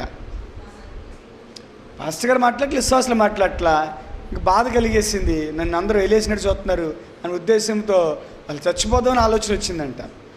కానీ అలా చేయకూడదు అనే ఉద్దేశంతో, పాస్టర్ గారు మీ వాక్యాలు వింటున్నా, నేను నన్ను బలపరుస్తున్నాయి, నాకు బాప్తీసం ఇస్తారని అడిగితే, అప్పుడు ఆల్రెడీ సంవత్సరం నుంచి వెళ్ళట్లేదు కాబట్టి నేను ఇస్తానమ్మా, మీరు రండి అని చెప్పాను. ఏమండి, చాలా సంతోషం. ఈ రోజున దేవుని సన్నిధిలో 3 బిడ్డలు యేసయ్యకి బిడ్డలుగా మారబోతున్నారు. ఈ సమయంలో బాప్తీసం గురించి 2 మాటలు తెలియజేసి తర్వాత అక్కడికి వెళ్దాం. ఈ రోజున బాప్తీసం అనగానే చాలామంది సేవకులు చెప్పే మాట ఏమిటంటే, అమ్మా మీరు కూడా వినాలి, అందరూ వినాలి, రేపొద్దున్న ఏంటి మీ పాస్టర్ గారు ఎలా ఇచ్చారు అంటే మీరు సమాధానం చెప్పగలిగి ఉండాలి, లేదంటే మీ పాస్టర్ గారికి ఏమీ తెలియదు నన్ను అంటారు. ఏం తెలియని పాస్టర్ దగ్గర బాప్తిసం తీసుకున్నారని నన్ను అంటారు, మరలా బాప్తిసం ఇస్తామని మిమ్మల్ని అంటారు. మీకు అనిపిస్తుంది నిజమే కదా, ఆయన ఇవన్నీ చెప్పలేదు కాబట్టి మీరు బాగా చెప్తున్నారు, మళ్ళీ ఇంకోసారి ఇవ్వండి అని మీరు అంటారు. అర్థమవుతుందమ్మా? అందరూ వినాలి. ఈరోజు చాలామంది సేవకులు బాప్తిసం అనగానే, అమ్మ దేవుడు నీకు చెప్పాలి, నీ పాపములు క్షమించబడ్డాయి, ఇదిగో నువ్వు వెళ్ళి రక్షణ పొందు అని మీకు చెప్పాలి అని చెప్తారు. అమ్మ మీకు చెప్పాడా దేవుడు వచ్చి అలాగా? అమ్మా మీకు చెప్పాడా దేవుడు వచ్చి నీ పాపాలు క్షమించబడ్డాయి, వెళ్ళి పాస్టర్ గారి దగ్గర బాప్తిసం తీసుకొని చెప్పాడా? ఇలాగా చాలామంది పాస్టర్లు చెప్తున్నారు. పోనీ అలా చెప్పారు అని ఒకవేళ విశ్వాసం వచ్చి నాకు చెప్తే, అయ్యా దేవుడు రాత్రి నాకు వచ్చి చెప్పాడండి, నా పాపాలు క్షమించబడ్డాయంట, వెళ్ళి మీ పాస్టర్ గారి దగ్గర బాప్తిసం తీసుకో అని చెప్పారండి అని వాళ్ళు వచ్చి నాకు చెప్తే, వెంటనే ఈ పాస్టర్ గారు ఏమన్నారు తెలుసా? మీకు చెప్పడం కాదు, నాకు కూడా వచ్చి చెప్పాలి. ఇంకా నా దగ్గర వరకు రాలేదు, ఆయన ప్రయాణం చేస్తున్నాడో దారిలో ఉన్నాడేమో, ఆయన నా దగ్గరికి కూడా రావాలి, నాకు చెప్పాలి, అప్పుడే నేను బాప్తిసం ఇస్తాను. మీకు చెప్పాలి, నాకు చెప్పాలి. ఇలా బైబిల్లో ఒక ఆధారం ఎక్కడైనా ఉందా? నీ పాపాలు క్షమించబడ్డాయి అని నేను వచ్చి నీకు చెప్పిన తర్వాత నువ్వు బాప్తిసం తీసుకొని బైబిల్లో ఎక్కడైనా ఉందా? లేదు. కానీ సేవకులు చెప్తున్నటువంటి మాటలు ప్రియమైన దేవుని బిడ్డలారా, అందుకనే వాక్యం తెలియజేస్తుంది, జ్ఞానము మన జ్ఞానం మీద ఉండకూడదంట, జ్ఞానము వాక్యానుసారంగా ఉండాలి. మీకు అర్థమవుతుందా? ఈరోజు నా ప్రతి ఒక్కరి జ్ఞానము వారి సొంత జ్ఞానాన్ని ఆధారం చేసుకుంటుంది. సొంత జ్ఞానాన్ని ఆధారం చేసుకుంటే నరకానికి వెళ్ళిపోతాం. దేవుని జ్ఞానం మీద ఆధారపడాలి మనం, అంటే వాక్యం మీద ఆధారపడాలి. మన తెలివితేటలు మన జ్ఞానాన్ని పక్కన పెట్టాలి, దేవుని దగ్గరికి వచ్చి లోబడాలి. దేవా ఏం చెప్తావు ఈ టాపిక్లో, మీరు ఏం చెప్తారు, మేము ఎలా నడుచుకోవాలని దేవుడిని అడగాలి. అప్పుడు దేవుడు చెప్తాడు. బైబిల్లో ఏ సందర్భంలో కూడా నేను నీ పాపాలు క్షమించాను, ఇప్పుడు నువ్వు వెళ్ళి పాస్టర్ గారి దగ్గర బాప్తిసం తీసుకొని ఎక్కడ దర్శనంలో కళలో ఎక్కడ చెప్పలేదు. రెండవది, మరలా పాస్టర్ గారి దగ్గరికి లేక ప్రవక్త దగ్గరికి ఆ యాజకుడి దగ్గరికి వచ్చి వెళ్ళి బాప్తిసం ఇయ్యని అక్కడ కూడా చెప్పలేదు. మీకు అర్థమవుతుందమ్మా? ఇలా ఎవరైనా మిమ్మల్ని అడిగితే ఇది వాక్యానికి విరుద్ధమని చెప్పాలి. మీరు ఆ జ్ఞానం ఉండాలి ముందు మనకి. మీకు అర్థమవుతుందమ్మా? మీ పాస్టర్ గారు అలా ఇచ్చారమ్మా, దేవుడు మీతో మాట్లాడారా అంటే, దేవుడు మాట్లాడతాడని బైబిల్లో ఒకసారి చూపించండి అయ్యా అని వెంటనే అడగాలి. మీరు అడగకపోతే మీకు తెలీదు, మీ పాస్టర్ గారికి తెలియదు అనుకుంటారు. వెంటనే తెలిసినట్టుగా మీరు అడగాలి. అయ్యా సరేనయ్యా, ఎక్కడైనా దేవుడు అలా చెప్పాడే, ఒక వచనం చూపించండి అయ్యా, వెళ్ళి నేను పాస్టర్ గారికి చెప్తాను అని అనాలి. మీకు అర్థమవుతుందా? ఇది మొదటి పాయింట్. రెండో పాయింట్, 3 రోజులు ఉపవాసం ఉన్న తర్వాతే బాప్తిసం తీసుకోవాలని చెప్తున్నారు. ఎన్ని రోజులు? 3 రోజులు మందిరములోనే ఉండి, మందిరములోని స్నానాలు, మందిరములోని భోజనాలు, మందిరములోనే ఉండి ఉపవాస ప్రార్థన అనంతరం ఈ 3 రోజుల్లో దేవుడు మాట్లాడితే ఓకే, మాట్లాడకపోయినా పాస్టర్ గారు వచ్చి అమ్మా ఇదిగో దేవుడు నాకు చెప్పాడు, లేకపోతే ఈ వచనం ద్వారా నీకు ఇస్తున్నానని చెప్పి 3 రోజుల అనంతరం బాప్తిసం ఇస్తున్నారు. అలా కూడా బైబిల్లో ఎక్కడైనా ఉందా? ఇప్పుడు నేను దేనికి విరోధిని కాదు, దేనికి వ్యతిరేకని కాదు, ప్రతిదీ బైబిల్లో ఉంటే చేద్దాం మనం. ఈ పాయింట్ అర్థమైందా? మన హెవెన్ సంఘం దేని మీద కట్టబడింది? వాక్యం మీద కట్టబడింది. కాబట్టి వాక్యంలో ఏది ఉంటే అది చేద్దాం. బాప్తిసానికి ముందు 3 రోజులు ఉపవాసం ఉండాలి, మందిరంలో ఉండాలి అని ఎక్కడైనా ఉంటే సేమ్ అలాగే 3 రోజులు వీరిని కూడా ఉపవాసం ఉంచేసి 3 రోజులు అయిన తర్వాత తెద్దాం. బైబిల్లో ఎక్కడైనా ఉందా? ఈ రోజున బాప్తిసం తీసుకున్నవారు కూడా తెలుసుకోవాలి ఈ విషయాలు. రేపొద్దున మీ ఇంటి పక్కన వారు అడుగుతారు, ఏమ్మా 3 రోజులు ఉపవాసం ఉన్నావా? మా పాస్టర్ గారు 3 రోజులు ఉపవాసం ఉంచి ఇచ్చారు, మీ పాస్టర్ గారు ఇవ్వలేదా? ఏం పాస్టర్ గారమ్మా ఈ రోజుల్లో వాక్యం తెలియకుండా అందరూ పాస్టర్లు అయిపోతున్నారు బైబిల్ పట్టుకొని అంటారు. అప్పుడు మీరు నిజమేనంటారా? మా పాస్టర్ గారికి ఏం చెప్పలేదు, పాపం చిన్నోడు కదా, కుర్రోడు కదా, ఇంకేమీ తెలీదు. మీ పాస్టర్ గారు ఎంతో అనుభవజ్ఞులు, జుట్టు మెరిసిపోయింది, పొట్టొచ్చింది, లావుగా ఉన్నారు, గుండీలు కూడా పట్టక పిగిలిపోతున్నాయి, అంత అనుభవం ఆయనకి. ఏమండి, అనుభవము జుట్టును మెరవడాన్ని బట్టి, లావును బట్టి, పొట్టను బట్టి రాదండి, వాక్యాన్ని బట్టి వస్తుంది అనుభవం. మీకు అర్థమవుతుందా? దేవునికి స్తోత్రం, హల్లెలూయా. కాబట్టి దేవుడు వచ్చి మీకు చెప్పక్కర్లేదు, దేవుడు వచ్చి నాకు చెప్పక్కర్లేదు, మొదటి పాయింట్.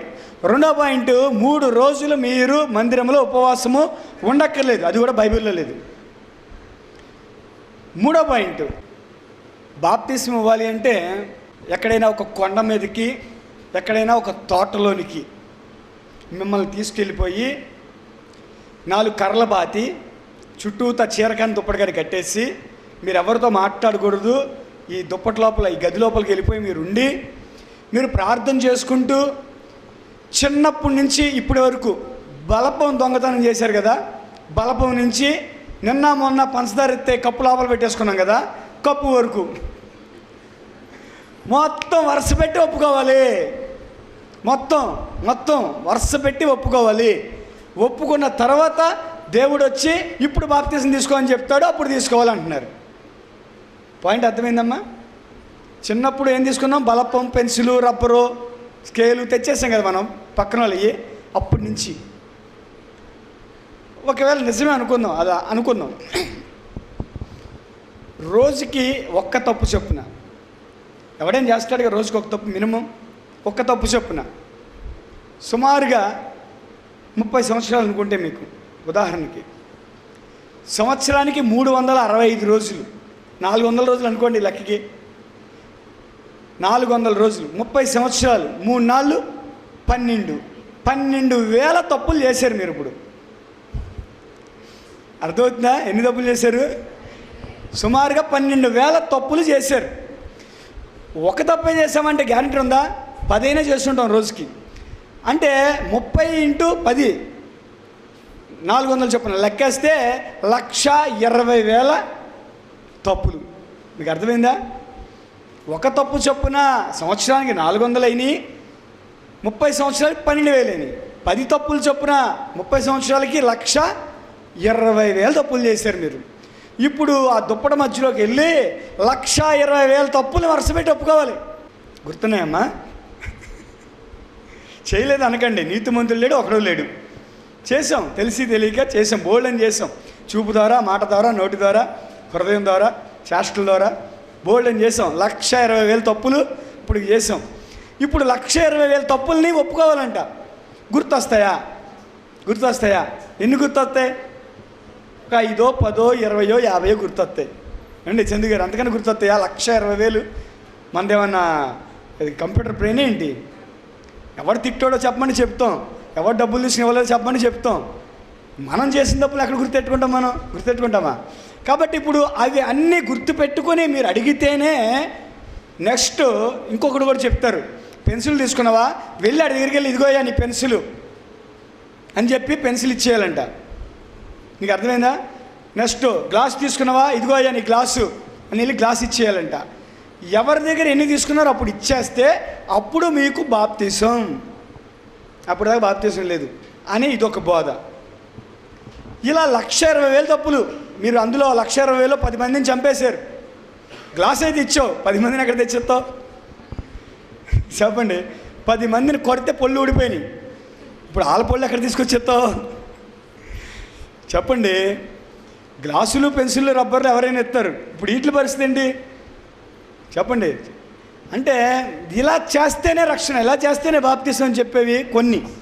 కాబట్టి ప్రియమైన దేవుని బిడ్డలారా, ఇలా కూడా బైబిల్లో అక్కడే లేదు. గుర్తున్న అన్ని తప్పులు ఒప్పుకోవడం కరెక్టే, గుర్తు లేనివి కూడా గుర్తు తెచ్చేసుకుని అదే పని మీద ఉండి గుర్తు తెచ్చేసుకుంటే అది జరిగే పని కాదు. కాబట్టి మనం రక్షణకు ముందు ప్రభువా నేను పాపిని, నన్ను రక్షించండి, నన్ను క్షమించండి అని ఎన్నైతే ఒప్పుకోగలుగుతారో అన్నీ గుర్తున్నాయని ఒప్పుకోవడం.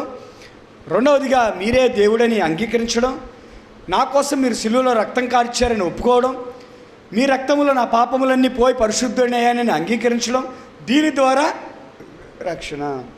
అందుకని నపుంసకుడు రథం మీద వెళ్తూ ఉండగా పక్కన ఫిలిప్ అనే దైవ సేవకుడు పరిగెడుతూ ఉండగా ఫిలిప్ అనే సేవకుడు నపుంసకుని అడుగుతాడు, అయ్యా మీరు చదువుతున్న మీకు అర్థమవుతుందా? నాకేం అర్థమవట్లే అన్నాడు. సరే రథం ఆపమన్నాడు. ఆ పాస్టర్ గారు రథం ఎక్కారు, వాక్యాన్ని వివరించి చెప్పారు. వివరించి చెప్పిన తర్వాత వెంటనే అర్థమైంది ఆ నపుంసకుడికి. ఏమర్థమైంది అంటే నేను పాపిని అని అర్థమైంది. స్పాట్లో రథం ఆపు అన్నాడు. అయ్యో నీళ్ళు పాస్టర్ గారు నాకు బాప్తిస్మం ఇవ్వండి, మీకేంటి ఆటంకం అన్నాడు. పాయింట్ అర్థమైందా? రథం ఆపండి, అదిగో నీళ్ళు, నాకు బాప్తిస్మం ఇవ్వడానికి మీకేంటి ఆటంకం? సింపుల్. వెంటనే పాస్టర్ గారు వెళ్ళారు, నీటిలో ముంచారు, బాప్తిస్మం ఇచ్చారు, పాస్టర్ గారు మాయమైపోయారు అక్కడి నుంచి. టాపిక్ అంతేనా?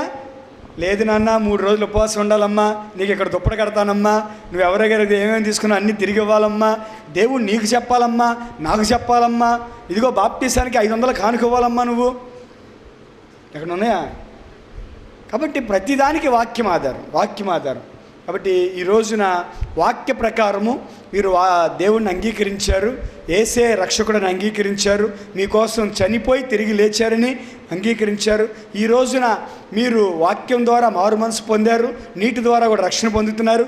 కాబట్టి మీరు ఎప్పుడు చనిపోయినా పరలోక రాజ్యానికి వెళ్తారని విశ్వాసం ఉంచారు. కాబట్టే మీరు రక్షణ పొందారు. మీకు అర్థమైందమ్మా? ఈ పాయింట్లన్నింటినీ జ్ఞాపకం ఉంచుకోవాలి. అప్పుడు మాత్రమే మనం బాప్తీసం ఉంటాం. ఇది ఒక టాపిక్. రెండో పాయింట్, మన సంఘానికి 2 రూల్స్ ఉన్నాయి. ఒకటి, బాప్తీసం పొందిన తర్వాత పేరు మార్చడం అనేది ఉండదు. ఇక్కడ అన్ని సంఘాల్లో పేర్లు మారుస్తారు. మన సంఘంలో పేరు మార్చే పద్ధతి లేదు. ఎందుకని లేదు అంటే, మీకు కావాలి అంటే నేను పెడతాను, కానీ మీరు వాక్యంలో ఎదిగిన వారైతే, రోజు వాక్యం వింటున్న వారైతే మీరు గ్రహించిన దాన్ని బట్టి నాకు పేరు అక్కర్లేదని చెప్పాలి. ఏం గ్రహించాము మనం అంటే, పేరు మారితే కాదు, దేవుడికి జీవితం మారాలి, బ్రతుకు మారాలి, మనస్సు మారాలి అని మనం నేర్చుకున్నాం. కాబట్టి పేరు మార్చుకుని పాపంలో ఉండడం కన్నా ఉన్న పేరుతోనే మనం మంచిగా జీవించి పరలోక రాజ్యానికి వెళ్దామని డిసైడ్ అయ్యాం. కాబట్టి చర్చిలో ఒక పేరు, ఇంట్లో ఒక పేరు, స్కూల్లో ఒక పేరు, చర్చిలో ఒక పేరు, అలా అక్కర్లా. మనకి ఎక్కడైనా మనకు ఒక పేరే. ఓకేనమ్మా? మీకు ఆల్రెడీ రూతు దేవుడి పేరే. అమ్మా మీ పేరేంటి? శాంతి, నువ్వు ఎప్పుడు శాంతంగా ఉంటావు, అది దేవుడి పేరే. మీ పేరేంటమ్మా? దుర్గా, చక్కగా హిందువుల్లోంచి వచ్చి దేవుడిని నమ్ముకున్నామని సాక్షిగా నిలబడతావు, మీకు ఆ పేరే. ఓకేనా? నీవే నీవే కావాలి ప్రభువుకు, నేడే నేడే చేరాలి ప్రభువును. నీవే నీవే కావాలి ప్రభువుకు, నేడే నేడే చేరాలి ప్రభువును. నీ కాలం కృపకాలం తరిగిపోతుంది, నీ మరణంలో కాంతం తరుముకొస్తుంది. నీ కాలం కృపకాలం తరిగిపోతుంది, నీ మరణంలో కాంతం తరుముకొస్తుంది. నీవే నీవే నీవే నీవే నీవే నీవే కావాలి ప్రభువుకు, నేడే నేడే చేరాలి ప్రభువును.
నేస్తం ఆలోచించు అన్వేషించు అన్వేషించు ఒక్కసారి అన్వేషించు ఆలోచించు ఆలోచించు ఓ నా నేస్తం ఆలోచించు అన్వేషించు అన్వేషించు ఒక్కసారి అన్వేషించు నీ గమనం ఏమయ్యిందో నీ గమ్యం ఎక్కడ ఉందో ఈ తరుణం ఏమవుతుందో నీ తీర్పు ఏమయ్యిందో దేవుడు అడిగే ప్రశ్నకు బదులేమిస్తావో ఆలోచించు ఆలోచించు అనానేస్తం ఆలోచించు అన్వేషించు అన్వేషించు ఒక్కసారి అన్వేషించు నీతిగా నువ్వే జీవిస్తే దేవుని రాజ్యం నీదవదా చీకటి దారి నీదైతే నిప్పుల వలలే ఎదురవవా నీతిగా నువ్వే జీవిస్తే దేవుని రాజ్యం నీదవదా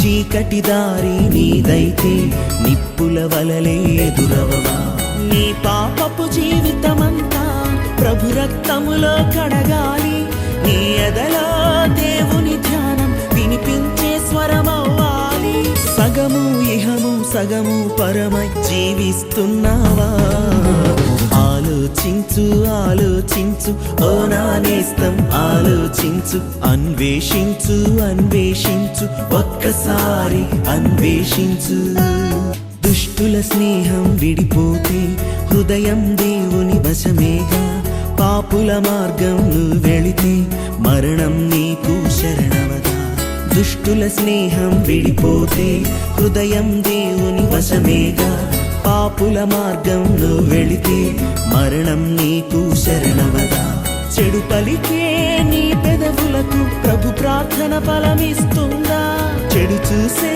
నీ కన్నులకు పరలోకం కనిపిస్తుందా ఇది ఏ సమయం ఇప్పుడే యేసుకు మనసిస్తున్నావా ఆలోచించు ఆలోచించు ఓ నా నేస్తం ఆలోచించు అన్వేషించు అన్వేషించు ఒక్కసారి అన్వేషించు ఆలోచించు ఆలోచించు ఓ నా నేస్తం ఆలోచించు అన్వేషించు అన్వేషించు ఒక్కసారి అన్వేషించు నీ గమనం ఏమయ్యిందో నీ గమ్యం ఎక్కడ ఉందో ఈ తరుణం ఏమవుతుందో నీ తీర్పు ఏమయ్యిందో దేవుడు అడిగే ప్రశ్నకు బదులేమిస్తావో ఆలోచించు ఆలోచించు ఓ నా నేస్తం ఆలోచించు అన్వేషించు అన్వేషించు ఒక్కసారి అన్వేషించు ప్రేమలో పడ్డాను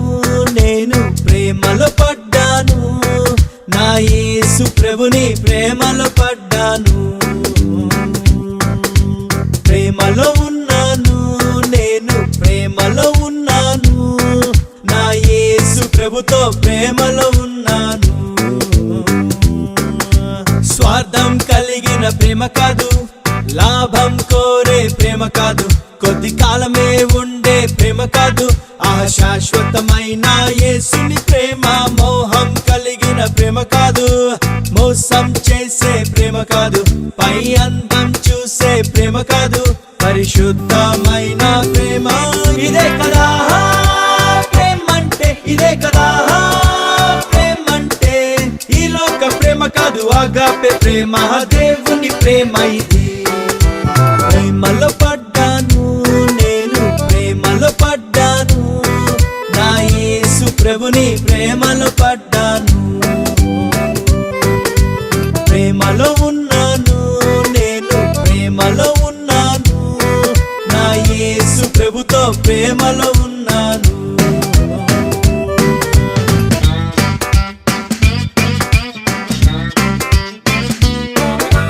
మొదటగా ప్రపోజ్ చేసింది నేను కాదు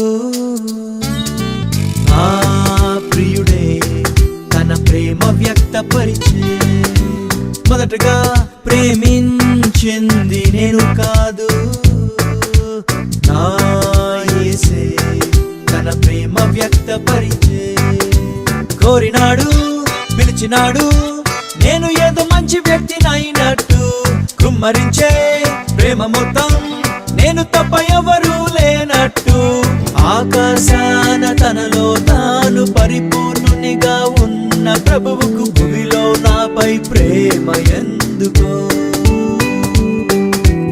ఏమీ తిరిగి ఇవ్వలేని ఈ చిన్న జీవి పైన ప్రభువుకు అంత ప్రేమ దేనికో? ఇంత గొప్ప ప్రేమ రుచి చూశాక నేను ప్రేమించకుండా ఎట్లా ఉంటాను? అంత గొప్ప ప్రేమ చూపు ప్రేమికునికి ఐ లవ్ యు చెప్పకుండా ఎట్లా ఉంటాను? ఇదే కదా ప్రేమంటే, ఇదే కదా ప్రేమంటే. ఈ లోక ప్రేమ కాదు, ఆగాపే ప్రేమ, దేవుని ప్రేమ ఇది. ప్రేమలో పడ్డాను నేను, ప్రేమలో పడ్డాను, నా యేసు ప్రభుని ప్రేమలో పడ్డాను. తన ప్రేమకు రుజువేంటని నేనడుగక మునుబే నా ప్రియుడు తన ప్రేమ రుజువు పరిచే. ప్రేమకు రుజువేంటని నేనడుగక మునుబే నా యేసు తన ప్రేమ రుజువు పరిచే. పాపమనే కూపమందు నేను బందీనై ఉండంగా, పాపమనే అప్పు చేత బానిసై నేను వలసి ఉండంగా, గగనపు దూరము దాటి వచ్చి సిలువలో చేతులు పారచాపి నువ్వంటే నాకింత ప్రేమలే. రక్తముతో నన్ను సంపాదించి నా కళ్ళల్లో కళ్ళు పెట్టి నీపై పిచ్చి ప్రేమ నాకరే. నన్ను తన సొత్తు చేసుకున్నాడు, నా పాప కట్లు తెంపి స్వేచ్ఛనిచ్చాడు. మరణ వచ్చి పెళ్లి చేసుకుంటాను అని నిశ్చితార్థ చేసుకుని వెళ్ళాడు. ఇదే కదా ప్రేమంటే, ఇదే కదా ప్రేమంటే. ఈ లోక ప్రేమ కాదు, ఆగాపే ప్రేమ, దేవుని ప్రేమ ఇది. ప్రేమలో పడ్డాను నేను, ప్రేమలో పడ్డాను, నా యేసు ప్రభుని ప్రేమలో పడ్డాను. ప్రేమలో ఉన్నాను నేను, ప్రేమలో ఉన్నాను, నా యేసు ప్రభుతో ప్రేమలో ఉన్నాను.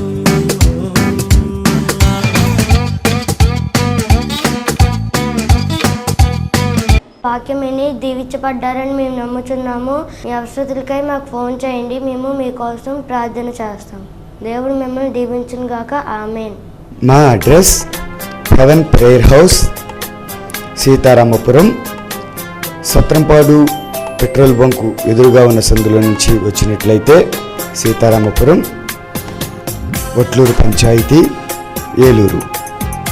అలాగే మరి ఒక మా చిరునామా హెవెన్ ప్రేయర్ హౌస్, ఆర్ఆర్పేట, రేమాన్ షోరూమ్ పైన, ఏలూరు. దేవుడు మిమ్మల్ని దీవించునుగాక.